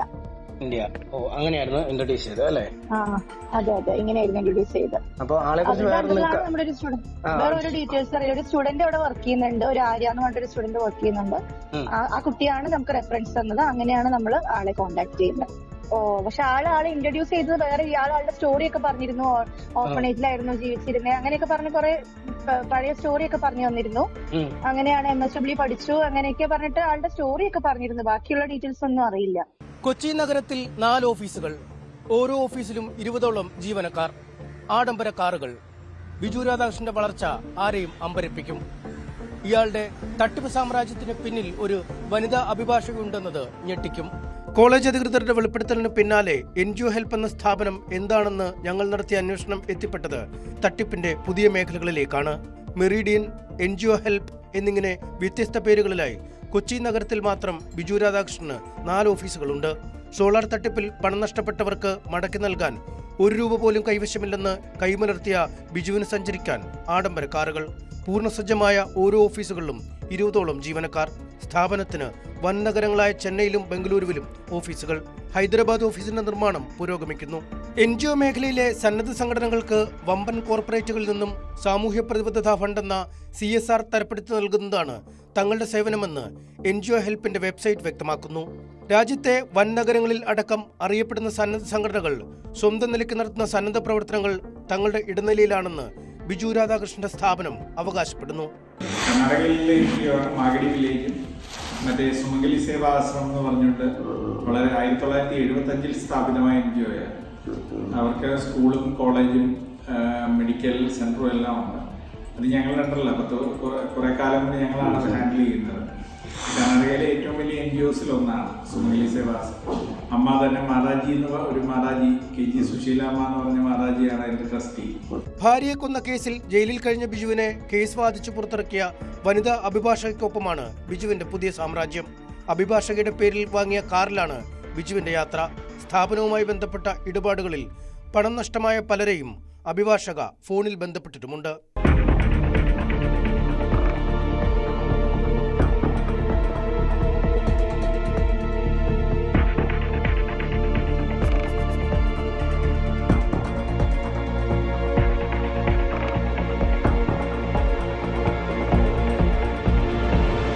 നാട്ടുകാരെ കബളിപ്പിച്ച് കോടികൾ തട്ടിയ ക്രിമിനൽ കേസ് പ്രതി നിയമ സംവിധാനങ്ങളെ വെല്ലുവിളിച്ച് എങ്ങനെയാണ് വീണ്ടും തട്ടിപ്പ് സാമ്രാജ്യം സ്ഥാപിച്ചത് എന്നതാണ് ചോദ്യമായി അവശേഷിക്കുന്നത്.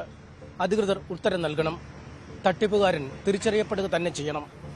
കൊച്ചിയിൽ നിന്നും MS അനീഷ് കുമാർ, ന്യൂസ് 18. ഇത്രയും പ്രമാദമായ കേസിലെ പ്രതിയായിട്ടും മാധ്യമങ്ങളിൽ ഉൾപ്പെടെ ഇത്രയും പരിചിതമായ മുഖമായിട്ടും അധ്യാപകനായി എത്തിയിട്ട് പോലും ആർക്കും തിരിച്ചറിയാൻ കഴിഞ്ഞില്ല. അപ്പോൾ എത്രമാത്രം തട്ടിപ്പാണ്, എത്രമാത്രം ആസൂത്രിതമാണ് ഈ തട്ടിപ്പെന്ന് വ്യക്തമാകുന്നതാണ്. എന്തായാലും ന്യൂസ് 18 നടത്തിയ ഈ അന്വേഷണാത്മക റിപ്പോർട്ടിങ്ങിന് പിന്നാലെ MS അനീഷ് കുമാറിന്റെ റിപ്പോർട്ട് ന്യൂസ് 18 പുറത്തുവിട്ടതിന് പിന്നാലെ ഈ സ്ഥാപനം അടച്ചുപൂട്ടി ജീവനക്കാർ ഉൾപ്പെടെ ഒളിവിൽ പോയിരിക്കുകയാണ്. അതിന് പിന്നാലെ തന്നെ ഈ അന്വേഷണം ആരംഭിച്ചിരിക്കുകയാണ് പോലീസ്. സ്പെഷ്യൽ ബ്രാഞ്ച് ഉദ്യോഗസ്ഥർ കാക്കനാട്ടെ ഓഫീസിനടുത്തെത്തി വിശദാംശങ്ങൾ ആരാഞ്ഞിട്ടുണ്ട്. തട്ടിപ്പ് വാർത്ത പുറത്തുവിട്ടതിന് പിന്നാലെയാണ് സ്ഥാപനം പൂട്ടി ജീവനക്കാർ ഇവിടെ നിന്ന് രക്ഷപ്പെട്ടത്. അതിന് പിന്നാലെയാണ് അന്വേഷണവും ആരംഭിച്ചിരിക്കുന്നത്. ഈ ഓഫീസിലെ ലൈറ്റ് പോലും ഓഫാക്കാതെയാണ് ഇവരെല്ലാം സ്ഥലം വിട്ടിരിക്കുന്നത് എന്നതാണ് മറ്റൊരു പ്രത്യേകത. എന്തായാലും ബിജുവിന്റെയും ഒപ്പമുള്ള ജീവനക്കാരുടെയും ഫോൺ ഇപ്പോൾ സ്വിച്ച് ഓഫ് ആണ്. പരാതിക്കാർ രംഗത്ത് വരുമോ എന്നതാണ് ഇനി അറിയേണ്ടത്. കോടിക്കണക്കിന് രൂപ നഷ്ടപ്പെട്ട ആളുകൾ അവർ പരാതിയുമായി രംഗത്ത് വരുമോ എന്നതറിയണം. സ്പെഷ്യൽ ബ്രാഞ്ചിന്റെ ഇപ്പോൾ നടത്തുന്ന അന്വേഷണത്തിന് അപ്പുറത്തേക്ക് എങ്ങനെ ബിജു രാധാകൃഷ്ണൻ ഈ തട്ടിപ്പിന്റെ സാമ്രാജ്യം വീണ്ടും ഒരുക്കാനായി അതിൽ അന്വേഷണം ഉണ്ടാകുമോ, അത് വിശദമായ തന്നെ അന്വേഷണവുമായി അധികൃതർ മുന്നോട്ട് പോകുമോ തുടങ്ങിയ കാര്യങ്ങളാണ് അറിയേണ്ടത്. കാത്തിരുന്ന് തന്നെ കാണാം.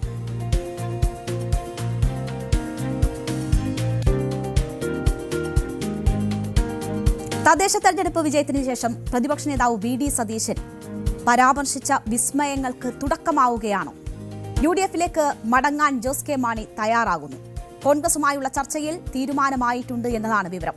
മറ്റന്നാൾ ചേരുന്ന സ്റ്റിയറിംഗ് കമ്മിറ്റി യോഗത്തിൽ നിർണായക തീരുമാനം ജോസ് കെ മാണി അറിയിക്കും എന്നതാണ് വരുന്ന റിപ്പോർട്ടുകൾ. അതേസമയം റോഷി അഗസ്റ്റിന്റെ പ്രതികരണത്തോടെ കേരള കോൺഗ്രസ് എം പിളർപ്പിലേക്കെന്ന സൂചനയും ശക്തമാവുകയാണ്.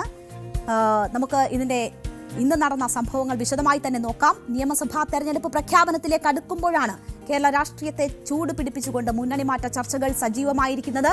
2021 നിയമസഭാ തെരഞ്ഞെടുപ്പിന് മാസങ്ങൾക്ക് മുൻപ് UDF വിട്ട് ഇടതുപാളയത്തിലെത്തിയ കേരള കോൺഗ്രസ് എം 5 വർഷത്തിനിപ്പുറം വീണ്ടും UDF പാളയത്തിലേക്ക് മടങ്ങുന്നു എന്നതാണ് സാഹചര്യം. ഇന്നലെ കേന്ദ്ര സർക്കാരിനെതിരെ ഇടതുമുന്നണി നടത്തിയ സത്യാഗ്രഹ സമരത്തിലെ ജോസ് കെ മാണിയുടെ അഭാവം ഏറെ ചർച്ചയായിരുന്നു. കഴിഞ്ഞ 2 LDF യോഗത്തിലും ജോസ് കെ മാണി പങ്കെടുത്തിരുന്നില്ല. ഏറെ നാളായി നിലനിന്ന അഭ്യൂഹങ്ങൾ ശരിവെച്ചുകൊണ്ടാണ് മുന്നണി വിടാൻ ജോസ് കെ മാണി തയ്യാറെടുക്കുന്നത്. പാർട്ടിക്കുള്ളിലെ കടുത്ത അഭിപ്രായ ഭിന്നതയാണ് മറനീക്കി പുറത്തുവരുന്നത്. മന്ത്രി റോഷി അഗസ്റ്റിനും റാന്നി MLA പ്രമോദ് നാരായണനും LDF-ൽ തുടരും എന്ന് സമൂഹമാധ്യമത്തിൽ മുഖ്യമന്ത്രിക്കൊപ്പമുള്ള ചിത്രം പങ്കുവച്ച് പോസ്റ്റ് ചെയ്ത് സന്ദേശം നൽകിയിരിക്കുന്നു. വീണ്ടും ഒരു പിളർപ്പിലേക്ക് പാർട്ടി പോകുമോ എന്ന സംശയം ശക്തമാക്കുകയാണ് ഇവരുടെ ഈ നീക്കം. അതേസമയം ജോസ് കെ മാണി UDF പാളയത്തിലേക്ക് നീങ്ങുമ്പോൾ പാർട്ടിക്കുള്ളിലെ കടുത്ത അഭിപ്രായ ഭിന്നതയാണ് മറനീക്കി പുറത്തുവരുന്നത്. മന്ത്രി റോഷി അഗസ്റ്റിനും റാന്നി MLA പ്രമോദ് നാരായണനും LDF-ൽ തുടരും എന്ന് സമൂഹ മാധ്യമത്തിൽ കുറിച്ചുകൊണ്ട് മുഖ്യമന്ത്രിക്കൊപ്പമുള്ള ചിത്രം പങ്കുവച്ചത് ഇതിന്റെ സൂചന തന്നെയാണ് നൽകുന്നത്. മുന്നണി മാറ്റം സംബന്ധിച്ച അഭ്യൂഹങ്ങൾ അടിസ്ഥാനരഹിതമാണെന്നും party chairman Jose K Mani തന്നെ നിലപാട് വ്യക്തമാക്കിയിട്ടുണ്ടെന്നുമാണ് മന്ത്രി റോഷി അഗസ്റ്റിൻ ഇതിനോട് പ്രതികരിച്ചത്. ഇന്നത്തെ ഉപവാസം വരുത്തി ഞങ്ങൾ 5 പേര് ഇരുന്നത് നിങ്ങളെല്ലാവരും കണ്ടതല്ലേ? പിന്നെ എന്താ ഈ വാർത്തകൾ? അല്ല, ജോസ് കെ മാണിയുടെ പേരിലല്ലേ ഇപ്പൊ ജാഥ നടത്തുന്നത്? ആര് പറഞ്ഞില്ലെന്ന്? അല്ല, അത് ചെയർമാൻ വ്യക്തമാക്കിയിട്ടുണ്ട്. ഇല്ലെന്ന് ആര് പറയണം? ഞങ്ങളുടെ ഒരു പാർട്ടി, ഞങ്ങൾക്ക് ക്രെഡിബിലിറ്റി ഉണ്ട്, ഒരു ധാർമ്മികതയുണ്ട്. ആ ക്രെഡിബിലിറ്റിയും ധാർമ്മികതയും ഒരു കാര്യത്തും പണയം വെച്ചിരിക്കുന്ന ഒരു പാർട്ടിയല്ല. അതെല്ലാം വ്യക്തമാക്കിയിട്ടുണ്ട്. ചെയർമാൻ തന്നെ വ്യക്തമാക്കി. ഇന്നലെ പോലും പങ്കെടുക്കാത്തതിന്റെ കാരണം ചെയർമാന്റെ സ്റ്റേറ്റ്മെന്റ് വന്നിട്ടുണ്ട്. അതുകൊണ്ട് ഇനി ഇത്തരം കാര്യങ്ങൾക്ക് ഒരു പ്രസക്തിയില്ലാത്ത കാര്യമല്ലേ?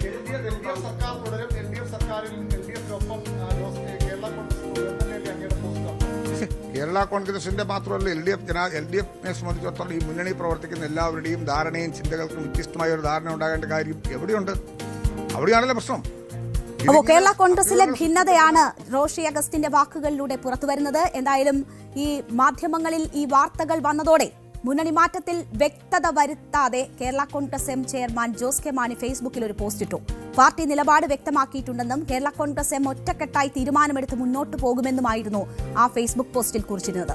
വ്യക്തതയില്ലാത്ത ഫേസ്ബുക്ക് പോസ്റ്റ് ആശയക്കുഴപ്പം സൃഷ്ടിച്ചപ്പോൾ ആദ്യത്തെ വിശദീകരണ കുറിപ്പിൽ ജോസ് കെ മാണി പിന്നീട് തിരുത്തൽ വരുത്തി. കേരള കോൺഗ്രസ് എം പാർട്ടിയുടെ രാഷ്ട്രീയ നിലപാട് പലവട്ടം ആവർത്തിച്ച് വ്യക്തമാക്കിയിട്ടുള്ളതാണ് എന്നായിരുന്നു ആദ്യത്തെ ഫേസ്ബുക്ക് പോസ്റ്റിൽ കുറിച്ചിരുന്നതെങ്കിൽ അരമണിക്കൂറിന് ശേഷം കേരള കോൺഗ്രസ് എം പാർട്ടിയുടെ രാഷ്ട്രീയ നിലപാട് ഇടതുമുന്നണിക്കൊപ്പമെന്ന് പലവട്ടം ആവർത്തിച്ച് വ്യക്തമാക്കിയിട്ടുള്ളതാണെന്നാക്കി അത് തിരുത്തുകയായിരുന്നു.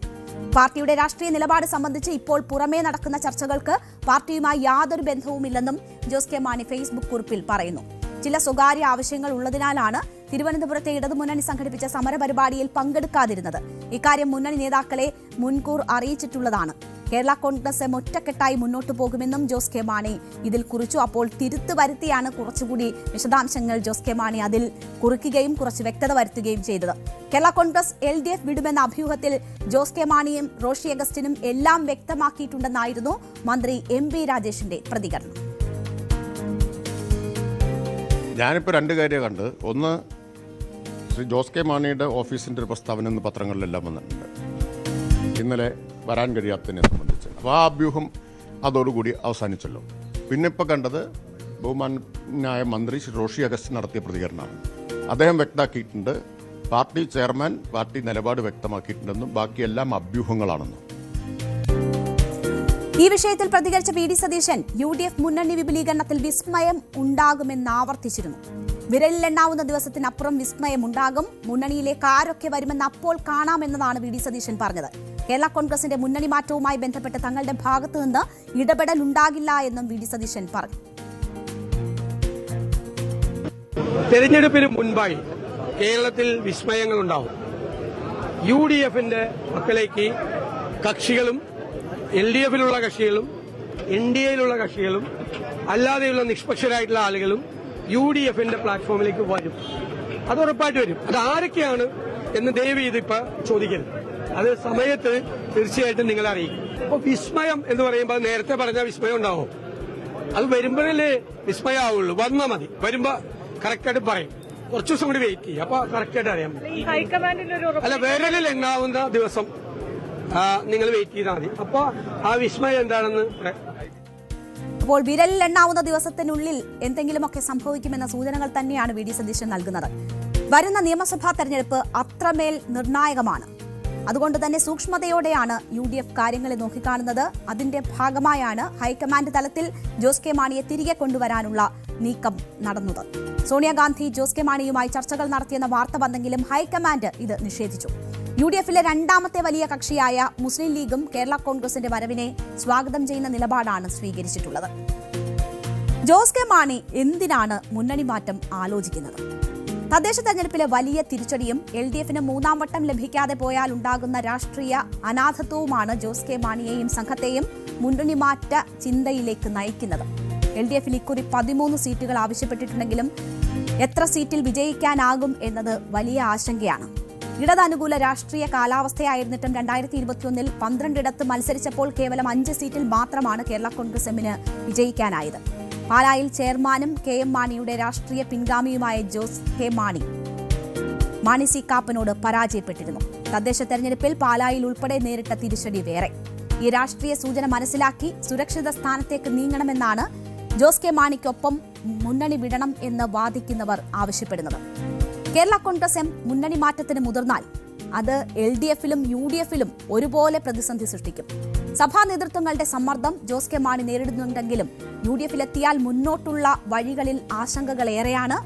LDF നൽകിയ 12 സീറ്റുകളിലാണ് കേരള കോൺഗ്രസ് എം കഴിഞ്ഞ പ്രാവശ്യം മത്സരിച്ചത്. UDFിലെത്തിയാൽ ജോസ് കെ മാണിക്ക് എത്ര സീറ്റ് ലഭിക്കും എന്നതിൽ യാതൊരു നിശ്ചയവുമില്ല. ജോസഫ് വിഭാഗത്തിന്റെ എതിർപ്പാണ് UDFിൽ തലവേദന സൃഷ്ടിക്കുന്ന മറ്റൊരു പ്രധാന ഘടകം. ചോദിച്ചതെല്ലാം നൽകി കേരള കോൺഗ്രസ് എമ്മിനെ കൂടെ നിർത്താൻ CPMും LDFും പരമാവധി ശ്രമിച്ചുകൊണ്ടിരിക്കുകയാണ്.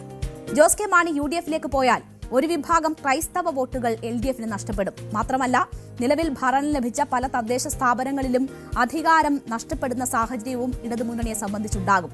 എന്തായാലും 16-ന് Kerala Congress M steering committee യോഗം കോട്ടയത്ത് നടക്കുന്നു. അതിലാകും നിർണായകമായ തീരുമാനം ഉണ്ടാവുക. 3 പതിറ്റാണ്ട് നീണ്ട CPM ബന്ധം അവസാനിപ്പിച്ച് മുൻ CPM MLA ഐഷ പോറ്റി കോൺഗ്രസിലെത്തിയ ദിവസം കൂടിയാണിന്ന്. തിരുവനന്തപുരത്ത് കോൺഗ്രസിന്റെ രാപ്പകൽ സമരപ്പന്തലിലെത്തിയ ഐഷ പോറ്റിയെ പ്രതിപക്ഷ നേതാവ് VD സതീശൻ പാർട്ടിയിലേക്ക് സ്വീകരിച്ചു. 2000-ൽ 5 കൊല്ലം ജില്ലാ പഞ്ചായത്ത് പ്രസിഡന്റായിരുന്നു ഐഷ പോറ്റി. 2006 മുതൽ 2021 വരെ 15 കൊല്ലം കൊട്ടാരക്കര നിയോജക മണ്ഡലത്തെ പ്രതിനിധീകരിച്ചു. കേരള രാഷ്ട്രീയത്തിലെ അതികായൻ R ബാലകൃഷ്ണപിള്ളയെ പരാജയപ്പെടുത്തിയായിരുന്നു നിയമസഭയിലെ അരങ്ങേറ്റം. അതേ വിജയം അവർ തുടർന്നു വന്ന 2 തെരഞ്ഞെടുപ്പുകളിൽ ആവർത്തിച്ചു. 30 വർഷത്തിൽ 20 വർഷവും അധികാരസ്ഥാനത്ത് തുടർന്നെങ്കിലും പാർട്ടി അവഗണിച്ചെന്ന് കാണിച്ചാണ് ഐഷ പോറ്റി പാർട്ടി വിട്ട് കോൺഗ്രസിൽ എത്തുന്നത്. കൊട്ടാരക്കരയിൽ ഐഷ പോറ്റി സ്ഥാനാർത്ഥിയാകും എന്നതാണ് വിവരം. വളരും തോറും പിളരുകയും പിളരും തോറും വളരുകയും ചെയ്യുന്ന കേരള കോൺഗ്രസും മുന്നണി മാറ്റത്തിന് തയ്യാറെടുക്കുമ്പോൾ നിയമസഭാ തെരഞ്ഞെടുപ്പിന് മുൻപ് അവസരങ്ങളുടെ കലയായ രാഷ്ട്രീയത്തിൽ കൂടുതൽ മാറ്റങ്ങൾക്ക് കേരളം സാക്ഷിയാകേണ്ടി വരും എന്നത് ഉറപ്പാണ്. നമുക്ക് തിരിച്ചെത്താം ഒരിടവേളയ്ക്ക് ശേഷം. മൂന്നാം ബലാത്സംഗ കേസിൽ രാഹുൽ മാങ്കൂട്ടത്തിലിനെ 3 ദിവസത്തെ പോലീസ് കസ്റ്റഡിയിൽ വിട്ട് Thiruvalla first class judicial magistrate കോടതി. പ്രോസിക്യൂഷന്റെ ആവശ്യം കോടതി അംഗീകരിക്കുകയായിരുന്നു. കസ്റ്റഡിക്ക് ശേഷമാകും ജാമ്യാപേക്ഷ പരിഗണിക്കുക. രാഹുലിന്റെ ജാമ്യാപേക്ഷ ചൊവ്വാഴ്ച ഇന്ന് കോടതി പരിഗണിച്ചില്ല. 3 ദിവസത്തെ കസ്റ്റഡിക്ക് ശേഷം 16-ാം തീയതി അപേക്ഷ പരിഗണിക്കാമെന്ന് കോടതി അറിയിച്ചു. കസ്റ്റഡിയിൽ ലഭിച്ചതോടെ രാഹുലുമായി ഉടൻ പ്രത്യേക അന്വേഷണ സംഘം തെളിവെടുപ്പ് ആരംഭിക്കും. പീഡനം നടന്ന പത്തനംതിട്ടയിലെ ഹോട്ടലിലടക്കം രാഹുലിനെ എത്തിച്ച് തെളിവെടുക്കാനാണ് പോലീസിന്റെ തീരുമാനം. ചൊവ്വാഴ്ച ഇന്ന് കോടതി ചേരുകയും രാഹുലിന്റെ കേസ് ആദ്യം തന്നെ വിളിക്കുകയും ചെയ്യുകയായിരുന്നു. അറസ്റ്റും കസ്റ്റഡി അടക്കമുള്ള കാര്യങ്ങളും നടപടിക്രമങ്ങൾ പാലിച്ചല്ലെന്നും കസ്റ്റഡിയിൽ വിടരുതെന്നും രാഹുലിന്റെ അഭിഭാഷകൻ വാദിച്ചു. എന്നാൽ ഡിജിറ്റൽ തെളിവുകൾ അടക്കം ശേഖരിക്കണമെന്നും പാലക്കാട് കൊണ്ടുപോയി തെളിവ് ശേഖരണം നടത്തണമെന്നുമുള്ള പ്രോസിക്യൂഷൻ വാദം കോടതി അംഗീകരിക്കുകയായിരുന്നു.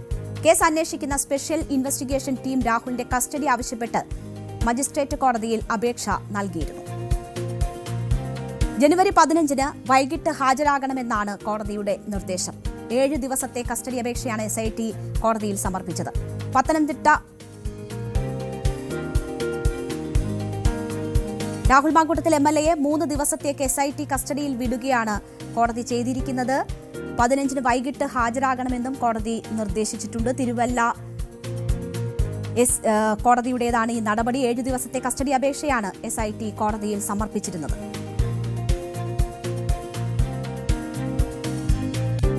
രാഹുലിനെ ഇന്ന് കോടതിയിലേക്ക് കൊണ്ടുവന്നപ്പോഴും തിരിച്ചുപോയപ്പോഴും ഒക്കെ കനത്ത പ്രതിഷേധമാണ് വിവിധ സംഘടനകളുടെ ഭാഗത്തു നിന്നും ഉണ്ടായത്.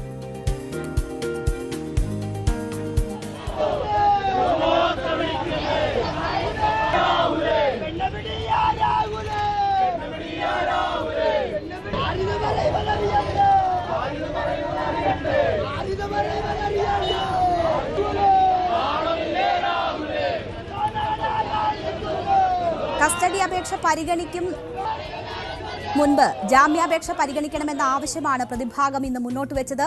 അറസ്റ്റ് നിയമവിരുദ്ധമാണെന്നും പ്രതിഭാഗം വാദിച്ചു. പരാതിക്കാരിയുടെ മൊഴിയെടുത്തത് വീഡിയോ കോൺഫറൻസിംഗ് വഴിയാണ്. മൊഴിയെടുത്താൽ 3 ദിവസത്തിനകം ഒപ്പിടണമെന്നത് പാലിച്ചില്ല. കേസെടുത്തത് പോലും നടപടിക്രമങ്ങൾ പാലിക്കാതെയാണ് തുടങ്ങിയ വാദങ്ങളാണ് പ്രതിഭാഗം ഉയർത്തിയത്. ചട്ടം ലംഘിച്ചാണ് പരാതി സ്വീകരിച്ചതെന്ന് അവർ ആരോപിച്ചു. അറസ്റ്റിനുള്ള കാരണങ്ങൾ പ്രതിയെ ബോധ്യപ്പെടുത്താനായില്ല. ഭരണഘടനാ അവകാശ ലംഘനം ഉണ്ടായി എന്നതും രാഹുലിന്റെ അഭിഭാഷകൻ ഈ വാദത്തിൽ ചൂണ്ടിക്കാട്ടി. സാക്ഷികൾ വേണമെന്ന മിനിമം കാര്യങ്ങൾ പോലും പാലിച്ചില്ല എന്നതുൾപ്പെടെയുള്ള വാദങ്ങളാണ് പ്രതിഭാഗം ഉന്നയിച്ചത്. അറസ്റ്റ് നോട്ടീസിൽ ഒപ്പിടാത്തത് എന്തുകൊണ്ടെന്ന് കോടതി അപ്പോൾ ചോദിച്ചു. 2 സാക്ഷികളുടെ സാന്നിധ്യം ഉണ്ടാകണമെന്ന ചട്ടം പാലിച്ചില്ലെന്നും രാഹുലിന്റെ അഭിഭാഷകൻ വാദത്തിനിടെ ചൂണ്ടിക്കാട്ടി. പൊളിറ്റിക്കലി മോട്ടിവേറ്റഡ് കേസ് എന്നതാണ് പ്രതിഭാഗത്തിന്റെ വാദം. ആ വാദം ആവർത്തിക്കുകയാണ് അവർ ഇന്ന് കോടതിയിൽ ചെയ്തത്. കേസ് രാഷ്ട്രീയ പ്രേരിതമാണെന്നും തന്നെ കൊണ്ടുനടന്ന് പ്രദർശിപ്പിക്കാൻ ആണ് ശ്രമം എന്നതുൾപ്പെടെയുള്ള വാദങ്ങൾ രാഹുലിന്റെ അഭിഭാഷകൻ മുന്നോട്ട് വെച്ചു. അറസ്റ്റ് ചെയ്തപ്പോൾ തന്നെ അത്യാവശ്യ സമയം കസ്റ്റഡിയിൽ വെച്ചിട്ടുണ്ട്. അത് വളരെ ധൃതി പിടിച്ചുള്ള അറസ്റ്റാണ് ഉണ്ടായത് തുടങ്ങിയ കാര്യങ്ങളും പ്രതിഭാഗം അഭിഭാഷകൻ ചൂണ്ടിക്കാട്ടുകയായിരുന്നു. ഈ മറ്റ് 2 കേസുകളിൽ കിട്ടിയ അനുകൂലമായ സാഹചര്യങ്ങൾ ചൂണ്ടിക്കാട്ടി. ആ ഒരു സാഹചര്യത്തിലാണ് മൂന്നാമതൊരു കേസ് വരുന്നത്. കണ്ടുകിട്ടാനായി തെളിവുകൾ ഇല്ല എന്നും മെനഞ്ഞെടുത്ത കഥയാണ് തുടങ്ങിയ വാദങ്ങളാണ്, വളരെ ശക്തമായ വാദങ്ങളാണ് പ്രതിഭാഗം കോടതിയിൽ അവതരിപ്പിച്ചത്. അതേസമയം പ്രോസിക്യൂഷൻ ഇലക്ട്രോണിക് വസ്തുക്കൾ കണ്ടെടുക്കാനുണ്ട് എന്ന് കോടതിയെ അറിയിച്ചു. പാലക്കാട് കൊണ്ടുപോയി തെളിവെടുക്കണമെന്നും 3 ദിവസം കസ്റ്റഡിയിൽ വേണമെന്നും പ്രോസിക്യൂഷൻ ആവശ്യപ്പെടുകയായിരുന്നു. തുടർന്നാണ് കോടതി രാഹുലിനെ 3 ദിവസത്തേക്ക് SIT കസ്റ്റഡിയിൽ വിട്ടിരിക്കുന്നത്. പത്തനംതിട്ട AR ക്യാമ്പിലേക്കാണ് രാഹുലിനെ ആദ്യം കൊണ്ടുപോയത്. കസ്റ്റഡിയിൽ ലഭിച്ചതോടെ രാഹുലുമായി ഉടൻ ഇനി അന്വേഷണ സംഘം തെളിവെടുപ്പുകൾ നടത്തും. പീഡനം നടന്ന പത്തനംതിട്ടയിലെ ഹോട്ടലിലടക്കം രാഹുലിനെ എത്തിച്ച് തെളിവെടുക്കാനാണ് പോലീസിന്റെ തീരുമാനം. രാഹുൽ മാങ്കൂട്ടത്തിനെതിരെ VM സുധീരൻ ഇന്ന് രംഗത്ത് വന്നു. യൂത്ത് കോൺഗ്രസ് അധ്യക്ഷ സ്ഥാനത്ത് രാഹുൽ എത്തിയത് ഉമ്മൻചാണ്ടിയുടെ തീരുമാനപ്രകാരം അല്ലായിരുന്നു. അധ്യക്ഷനാക്കാൻ ഉമ്മൻചാണ്ടിയെ പോലും മറികടന്ന് തീരുമാനമെടുക്കുകയായിരുന്നു എന്നതാണ് VM സുധീരൻ ചൂണ്ടിക്കാട്ടിയത്. ഉമ്മൻചാണ്ടി നിർദ്ദേശിച്ച JS അഖിലിനെ അധ്യക്ഷനാക്കിയിരുന്നുവെങ്കിൽ ഇപ്പോഴത്തെ പ്രതിസന്ധി ഉണ്ടാവില്ലായിരുന്നു എന്നും VM സുധീരൻ ചൂണ്ടിക്കാട്ടി. ഏറ്റവും വലിയൊരു പ്രത്യേകത എന്ന് പറയുന്നത് നമുക്കൊരു സ്ഥാനത്ത് വരിക എന്നുള്ളതല്ല, പദവിയിൽ എത്തുക എന്നുള്ളതല്ല. ആ പദവി എങ്ങനെ ഫലപ്രദമായി സമൂഹത്തിന്റെ നന്മയ്ക്ക് വേണ്ടി താൻ ഏതൊരു വിഭാഗത്തെയാണോ പ്രതികരിക്കുന്നത് അവരുടെ താല്പര്യങ്ങൾ സംരക്ഷിക്കുന്നതോടൊപ്പം സമൂഹത്തിന്റെ നന്മയ്ക്ക് വേണ്ടി ശരിക്കും പറഞ്ഞാൽ ഞാൻ ആലോചിക്കുകയായിരുന്നു, ഞാൻ ഈ വളരെ പ്രിയപ്പെട്ട ആളാണ് അദ്ദേഹത്തെ ഉമ്മൻചാണ്ടി തന്നെ സുപ്രധാനമായ ഒരു പദവിയിലേക്ക് നിർദ്ദേശിച്ചിരുന്നു. എന്തായാലും എന്താണ് എങ്ങനെയൊക്കെയാണ് രാഹുലിനെ പാർട്ടി വളർത്തിക്കൊണ്ടുവന്നത് അല്ലെങ്കിൽ വേണ്ടപ്പെട്ടവർ വളർത്തിക്കൊണ്ടുവന്നതെന്ന് സൂചിപ്പിക്കുകയായിരുന്നു VM സുധീരൻ. രാഹുൽ മാങ്കൂട്ടത്തിന്റെ രാജി കോൺഗ്രസ് ആവശ്യപ്പെടില്ലെന്ന് അതേസമയം മന്ത്രി MP രാജേഷ് പറഞ്ഞു. ധാർമ്മികതയുള്ളവരെ അതൊക്കെ ചെയ്യുകയുള്ളൂ, രാഹുൽ അത് ചെയ്യില്ല എന്നും MP രാജേഷ് ഇന്ന് പറഞ്ഞു. രാഹുൽ മാങ്കൂട്ടത്തിൽ MLA-ക്കെതിരെ പരാതി നൽകിയ അതിജീവിതയ്ക്കെതിരെ വ്യാപക സൈബർ ആക്രമണം നടന്നുവരുന്നു. അതിലാണ് നേരത്തെ അതിജീവിത ഉൾപ്പെടെ ഇടപെട്ട് പരാതി നൽകിയിരിക്കുന്നത്. എന്തായാലും അതിൽ ശക്തമായ നടപടി ഉണ്ടാകട്ടെ എന്ന് നമുക്ക് ആശിക്കാം. ആദ്യ പരാതിക്കാരിയെ അവരുടെ ഐഡന്റിറ്റി ഉൾപ്പെടെ പുറത്തുവിട്ട് അധിക്ഷേപിക്കുകയും അവഹേളിക്കുകയും ചെയ്യുകയായിരുന്നു. രണ്ടാമത്തേത് വെൽ ഡ്രാഫ്റ്റഡ് പരാതി എന്ന് പറഞ്ഞ് നേതാക്കൾ ഉൾപ്പെടെയുള്ളവർ അപഹസിക്കുന്നത് നമ്മൾ കണ്ടു. മൂന്നാമത്തെ അതിജീവിതയെയും ഇതേ രീതിയിൽ വേട്ടയാടുകയാണ്. എന്തായാലും കൂടുതൽ പേരെ പുറത്തേക്ക് കൊണ്ടുവരുന്നതിന് മാത്രമേ ഈ അമിതാവേശം ഇടയാക്കൂ എന്നത് ഇനിയും മനസ്സിലാക്കുന്നില്ല ഇവർ എന്നതേ പറയാനുള്ളൂ. ധാർമ്മികതയോ ലേശം ഉളുപ്പോ ഉണ്ടെങ്കിൽ ഒരാളും ജനപ്രതിനിധിയായി ഇങ്ങനെ കടിച്ചു തൂങ്ങില്ല അല്ലേ? അണികളെ ഉപയോഗിച്ച് അതിജീവിതമാരെ അധിക്ഷേപിച്ചും പ്രതിഷേധക്കാരെ ഇപ്പോഴും ഹൂ കെയേഴ്സ് എന്ന രീതിയിൽ വളിച്ച ചിരിയുമായി നേരിടുന്ന വ്യക്തി തന്റേത് എത്ര മോശം വ്യക്തിത്വമാണെന്ന് വിളിച്ചു പറയുകയാണ്.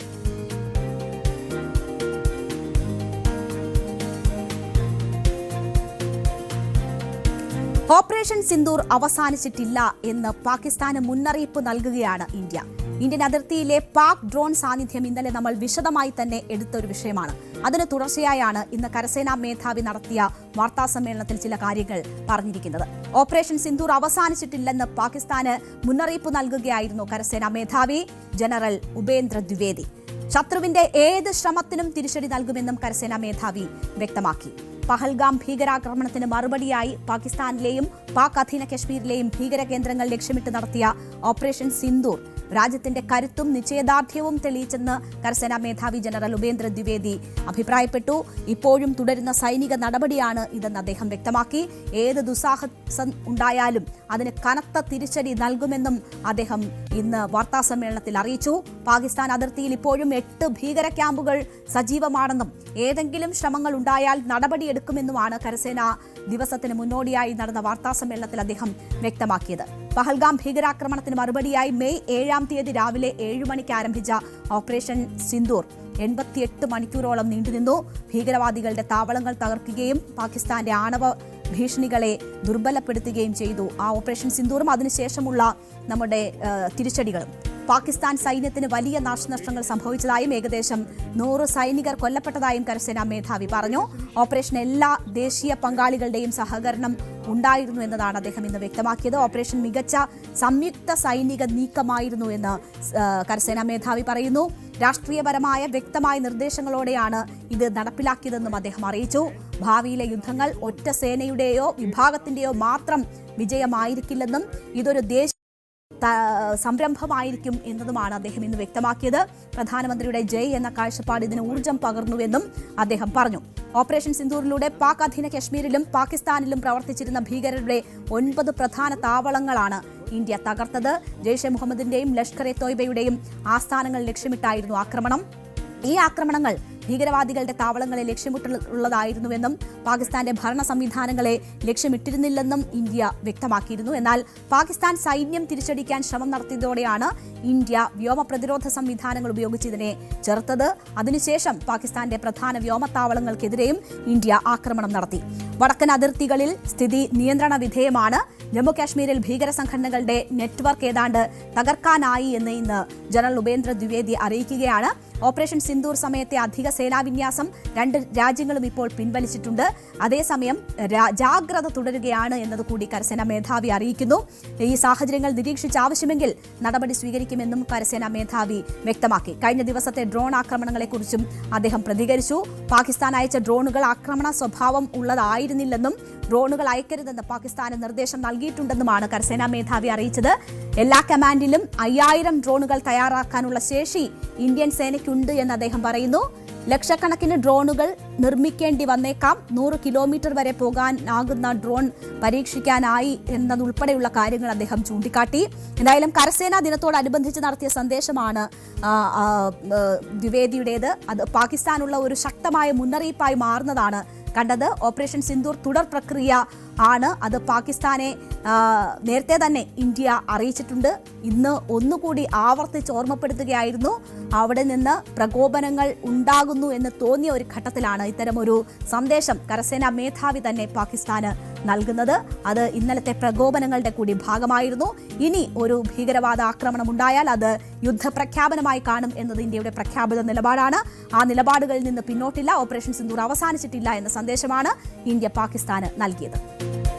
അപ്പോൾ നമ്മൾ ഇനി പോകുന്നത് തൃശ്ശൂരിലേക്കാണ്. നമ്മുടെ സായന്ന യാത്രകൾ ഇനി ഇനി സ്കൂൾ കലോത്സവം കഴിയുന്നതുവരെ തൃശ്ശൂരിന്റെ മണ്ണിലേക്കായിരിക്കും. അവിടെ 64ാമത് സംസ്ഥാന സ്കൂൾ കലോത്സവത്തിന് ഒരുക്കങ്ങൾ തകൃതിയായി നടക്കുകയാണ്. ഏറെക്കുറെ പൂർത്തിയായിരിക്കുന്നു എന്ന് തന്നെ പറയാം. നാളെയാണ് ഉദ്ഘാടനം. മുഖ്യമന്ത്രിയാണ് കലോത്സവത്തിന് ഉദ്ഘാടനം നിർവഹിക്കുക. 25 പൂക്കളുടെ പേരുള്ള വേദികൾ ഒരുങ്ങിക്കഴിഞ്ഞിരിക്കുന്നു. 15000 മത്സരാർത്ഥികളാണ് അവിടേക്ക് എത്തിക്കൊണ്ടിരിക്കുന്നത്.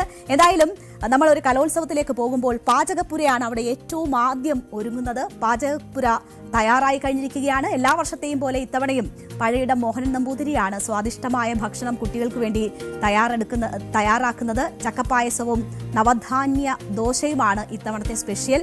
അപ്പോൾ അവിടെ ഇന്ന് പാലുകാച്ചൽ ഉൾപ്പെടെയുള്ള ചടങ്ങുകളൊക്കെ നടന്നു. ഞങ്ങളുടെ പ്രതിനിധി നവമി ദിനേശ് അവിടെ നിന്നും തയ്യാറാക്കിയ റിപ്പോർട്ട് കാണാം. അങ്ങനെ പാചകപ്പുരയുടെ പാലുകാച്ചലോടുകൂടി തന്നെ കലോത്സവത്തിന്റെ ഒരു ഉണർവ് എത്തിയിരിക്കുകയാണ്. ഞാനിപ്പോൾ നിൽക്കുന്നത് പഴയടത്തിന്റെ പാചകപ്പുരയിലാണ്. ഇവിടെ അല്പസമയം മുമ്പാണ് വിദ്യാഭ്യാസ മന്ത്രി വി ശിവൻകുട്ടിയും മന്ത്രി കെ രാജനും ഉൾപ്പെടെയുള്ളവർ ഇവിടെ എത്തി പാലുകാച്ചൽ നടത്തിയത്. ഇവിടെ നമ്മുടെ ചേട്ടന്മാരൊക്കെ തിരക്കിലാണ്. ഇത് നാരങ്ങ അച്ചാർ അല്ലേ? ഇപ്പോഴേ തുടങ്ങി പണികളല്ലേ? എന്താ ഇത്തവണ സ്പെഷ്യൽ എന്തെങ്കിലും ഉണ്ടോ ചേട്ടാ? സ്പെഷ്യൽ ഉണ്ടോ? ചക്കപ്പായസം ഉണ്ടല്ലോ. പിന്നെ എല്ലാ ദിവസവും ഉള്ള കറികൾ തന്നെ. നമ്മുടെ കൂട്ടുകറി, അവിയല്, ഓരോ ദിവസവും ഓരോ അച്ചാറ്, നെല്ലിക്ക, നാരങ്ങ, മാങ്ങ, അങ്ങനെ ഓരോ അച്ചാറുകളും ഉണ്ട്. ഇത് കുട്ടികൾക്ക് ഇത് കൊടുക്കുന്നത് തന്നെ വലിയൊരു സന്തോഷം തന്നെയാണല്ലേ? ഒരു ആഘോഷമാണ് നിങ്ങൾക്ക്. പിന്നെ അല്ലാതെ ഞങ്ങളുടെ ഉത്സവം തന്നെയാണ്. അല്ല, തൃശ്ശൂർക്കാർ തന്നെയാണോ എല്ലാരും? അല്ലല്ല, ഞങ്ങള് കോട്ടയംകാരാണ്. കോട്ടയമാണ് ഏറ്റവും കൂടുതൽ ആൾക്കാർ. എല്ലാ വർഷവും ഞങ്ങൾ തന്നെയാണല്ലേ ചെയ്യുന്നത്? ഓ, പഴയടത്തിന്റെ ഒപ്പം തന്നെയാണല്ലേ? ഇത്തവണ കഴിഞ്ഞ തവണ തിരുവനന്തപുരം, ഇത്തവണ തൃശ്ശൂർ അല്ലെ? അപ്പൊ ടേസ്റ്റിനൊക്കെ ഒരു വ്യത്യാസം ഉണ്ടാവില്ലേ? ഇല്ല, പുള്ളിയുടെ ടേസ്റ്റ് ഒരേ ടേസ്റ്റ് തന്നെയാണ്. അത് ഏത് ജില്ലയിൽ പോയാലും മാറില്ല. അതാണല്ലോ പുള്ളിക്ക് അത്ര ഇതായത്. അങ്ങനെ നാരങ്ങ അച്ചാറ് തയ്യാറാക്കുന്നതിന്റെ തിരക്കിലാണ്. ഇവിടെയും നാരങ്ങ, ഒരുപാട് നാരങ്ങയുണ്ട്. ഇത്ര ദിവസം കുട്ടികൾക്കും ഇവിടെ വരുന്നവർക്കും എല്ലാവർക്കും കൂടി ഇതൊക്കെ കൊടുക്കണ്ടേ? അപ്പോൾ നല്ല തിരക്കിലാണ്. നമ്മളോടൊപ്പം ഇപ്പോൾ പഴയടം കൂടി ചേരുന്നുണ്ട്. അങ്ങനെ വീണ്ടും ഒരു കലോത്സവത്തിൽ എത്തിയിരിക്കുകയാണ്. വളരെ സന്തോഷം തന്നെയാണ് അല്ലേ? നന്നായി പോകണം. ഇതുവരെ പിന്നെ പാലുകാച്ചാർ കൂടി നമ്മൾ തുടങ്ങി. ഇത്തവണ ചക്കപ്പായസം ഒരു പ്രത്യേകതയാണ്. നാളെ ചക്കപ്പായസം കൊടുക്കുന്നു. നാളെ നവധാന്യ ദോശ കൊടുക്കുന്നു. ദോശയോടൊപ്പം മറ്റ് ദോശയോടൊപ്പം തന്നെ ഓരോ നവധാന്യ ദോശയും കൂടി കൊടുക്കുന്നു. അതിൻ്റെ ഒരു കൊങ്ങിണിമാർ വിൽപ്പാണ്. അതിനുവേണ്ടി സ്പെഷ്യലായിട്ട് എറണാകുളത്ത് വന്ന ആൾക്കാരാണ് അവർ. അവരെ കൂടെ ചോദിച്ചിട്ടുള്ള ഡീറ്റെയിൽസ് വെച്ച് മനസ്സിലായി. എങ്ങനെയാണ് ഈ നവധാന്യ ദോശയിലേക്ക് അദ്ദേഹം ചോദിച്ചത്? അതിനു മുന്നേ ഒരു കാര്യം കൂടി, തിരുവനന്തപുരത്ത് നിന്ന് തൃശ്ശൂരിലേക്ക് വരുമ്പോൾ ടേസ്റ്റിന് എന്തെങ്കിലും ഒരു വ്യത്യാസം? ഇല്ല, നമുക്കൊരു യൂണിഫോം ടേസ്റ്റ് ആയിരിക്കുമല്ലോ. കേരളത്തിൽ എവിടെ ആയാലും അതാണ് പ്രത്യേകതയും. അതാണ് എന്റെ പ്രത്യേകത. അപ്പൊ ഇനിയുള്ള ദിവസങ്ങളിലെല്ലാം ആഘോഷത്തിന്റെ ദിവസം കൂടിയാണ്. ആവട്ടെ എന്ന് പ്രാർത്ഥിക്കാം. അപ്പോ ഇത്തവണത്തെ പ്രത്യേകത നവധാന്യ ദോശയാണ്. നമ്മുടെ ഇപ്പൊ സംസാരിച്ചത് പഴയടമാണ്. ചോദിക്കാം, ഈ നവധാന്യ ദോശ ഇത്തവണ കലോത്സവത്തിന് കുട്ടികൾക്ക് നൽകുകയാണ്. അതെന്താണ് അങ്ങനെ ഒരു ഐഡിയയിലേക്ക് വന്നത്? അതെന്ന് വെച്ചാൽ നമ്മൾ കുറച്ച് നാൾ മുമ്പ് ഒരു ഫുഡ് ഫെസ്റ്റിവൽ വേണം നടത്തിയിട്ടുണ്ടായി. ഈ എറണാകുളത്തായിരുന്നു സംഭവം. അതിൽ പഴയട നമ്പൂതിരി പങ്കെടുക്കാൻ ഇടയായി. അവിടെ വെച്ച് നമ്മളൊരു ദോശ കൊടുത്തത് ഇഷ്ടപ്പെട്ടു. പുള്ളി ഇൻവൈറ്റ് ചെയ്തു. നമ്മൾ വന്ന് ചെയ്ത് ചെയ്യാൻ നമ്മൾ 2 കൈയും വെച്ച് സ്വീകരിക്കുകയായിരുന്നു. കുട്ടികൾക്കൊക്കെ കൊടുക്കുമ്പോൾ വളരെ സന്തോഷം. അതെ, അത് മാത്രമല്ല, ഇത്രയും വലിയ പരിപാടി നമ്മൾ ആദ്യമായിട്ടാണ് ചെയ്യണത്. ഇത് നമ്മൾ ഫാമിലി ആയിട്ട് തന്നെ ചെയ്യണതാണിത്. അങ്ങനെ ഒരു പ്രത്യേകം കൂടെ ഉണ്ട്. നമ്മൾ വേറെ സ്റ്റാഫൊന്നും ഇല്ല, ഒരു ടാസ്ക് ആയിട്ട് എടുത്തേക്കണേണത്. അതെ, നവധാന്യ ദോശയിൽ എന്തൊക്കെയാണ്? 9 കൂട്ടം ധാന്യങ്ങളുണ്ടാവും. പിന്നെ അത് കൂടാതെ അതിൽ മല്ലി, കായപ്പൊടി, കുരുമുളക്, ഉണക്കമുളക്, അങ്ങനെ എല്ലാം കൂടി ഒരു മിശ്രിതമാണത്. എരിവ്, പുളി എല്ലാം ഉണ്ടാവും. ഒരു ബോഡിക്ക് നല്ലൊരു ഗുണം ചെയ്യപ്പെടുന്ന ദോശയാണത്. എല്ലാ ദിവസവും ഉണ്ടാവും അതോ നാളെ ഒരു ദിവസം? നമുക്ക് നാളെ ബ്രേക്ക്ഫാസ്റ്റ് മാത്രം പറഞ്ഞേക്കണത്. അങ്ങനെ ഇത്രയും വലിയ നമുക്ക് കാണാം വിശാലമായ പാചകപ്പുര ഒരുങ്ങിയിരിക്കുകയാണ്. അവിടെ ഇന്ന് പാലുകാച്ചോടുകൂടി തന്നെ കുട്ടികൾക്ക് വേണ്ടിയുള്ള വിഭവങ്ങളുടെ തയ്യാറെടുപ്പുകൾ ആരംഭിച്ചിരിക്കുകയാണ്. എന്തായാലും കലോത്സവ ഭക്ഷണത്തിന് എപ്പോഴും ഒരു പ്രത്യേക രുചി തന്നെയാണ്. ഇനി മുതൽ 5 ദിവസം എന്തായാലും വ്യത്യസ്തമായ പലഹാരങ്ങളും ഓരോ തരം ഐറ്റവും ഒക്കെ ആയിട്ടുള്ള ഫുഡ് വിദ്യാർത്ഥികൾക്ക് ലഭിക്കും. അവിടേക്ക് വിദ്യാർത്ഥികൾ എത്തിക്കൊണ്ടിരിക്കുകയാണ്. നവമി ദിനേശിന്റെ റിപ്പോർട്ടാണ് നമ്മൾ കണ്ടത്. നമ്മളുടെ ഇന്നത്തെ സമയം അവസാനിക്കുന്നു. ഇടവേളയ്ക്ക് ശേഷം ലൈവ് at 6 കാണാം. എല്ലാ പ്രേക്ഷകർക്കും നന്ദി.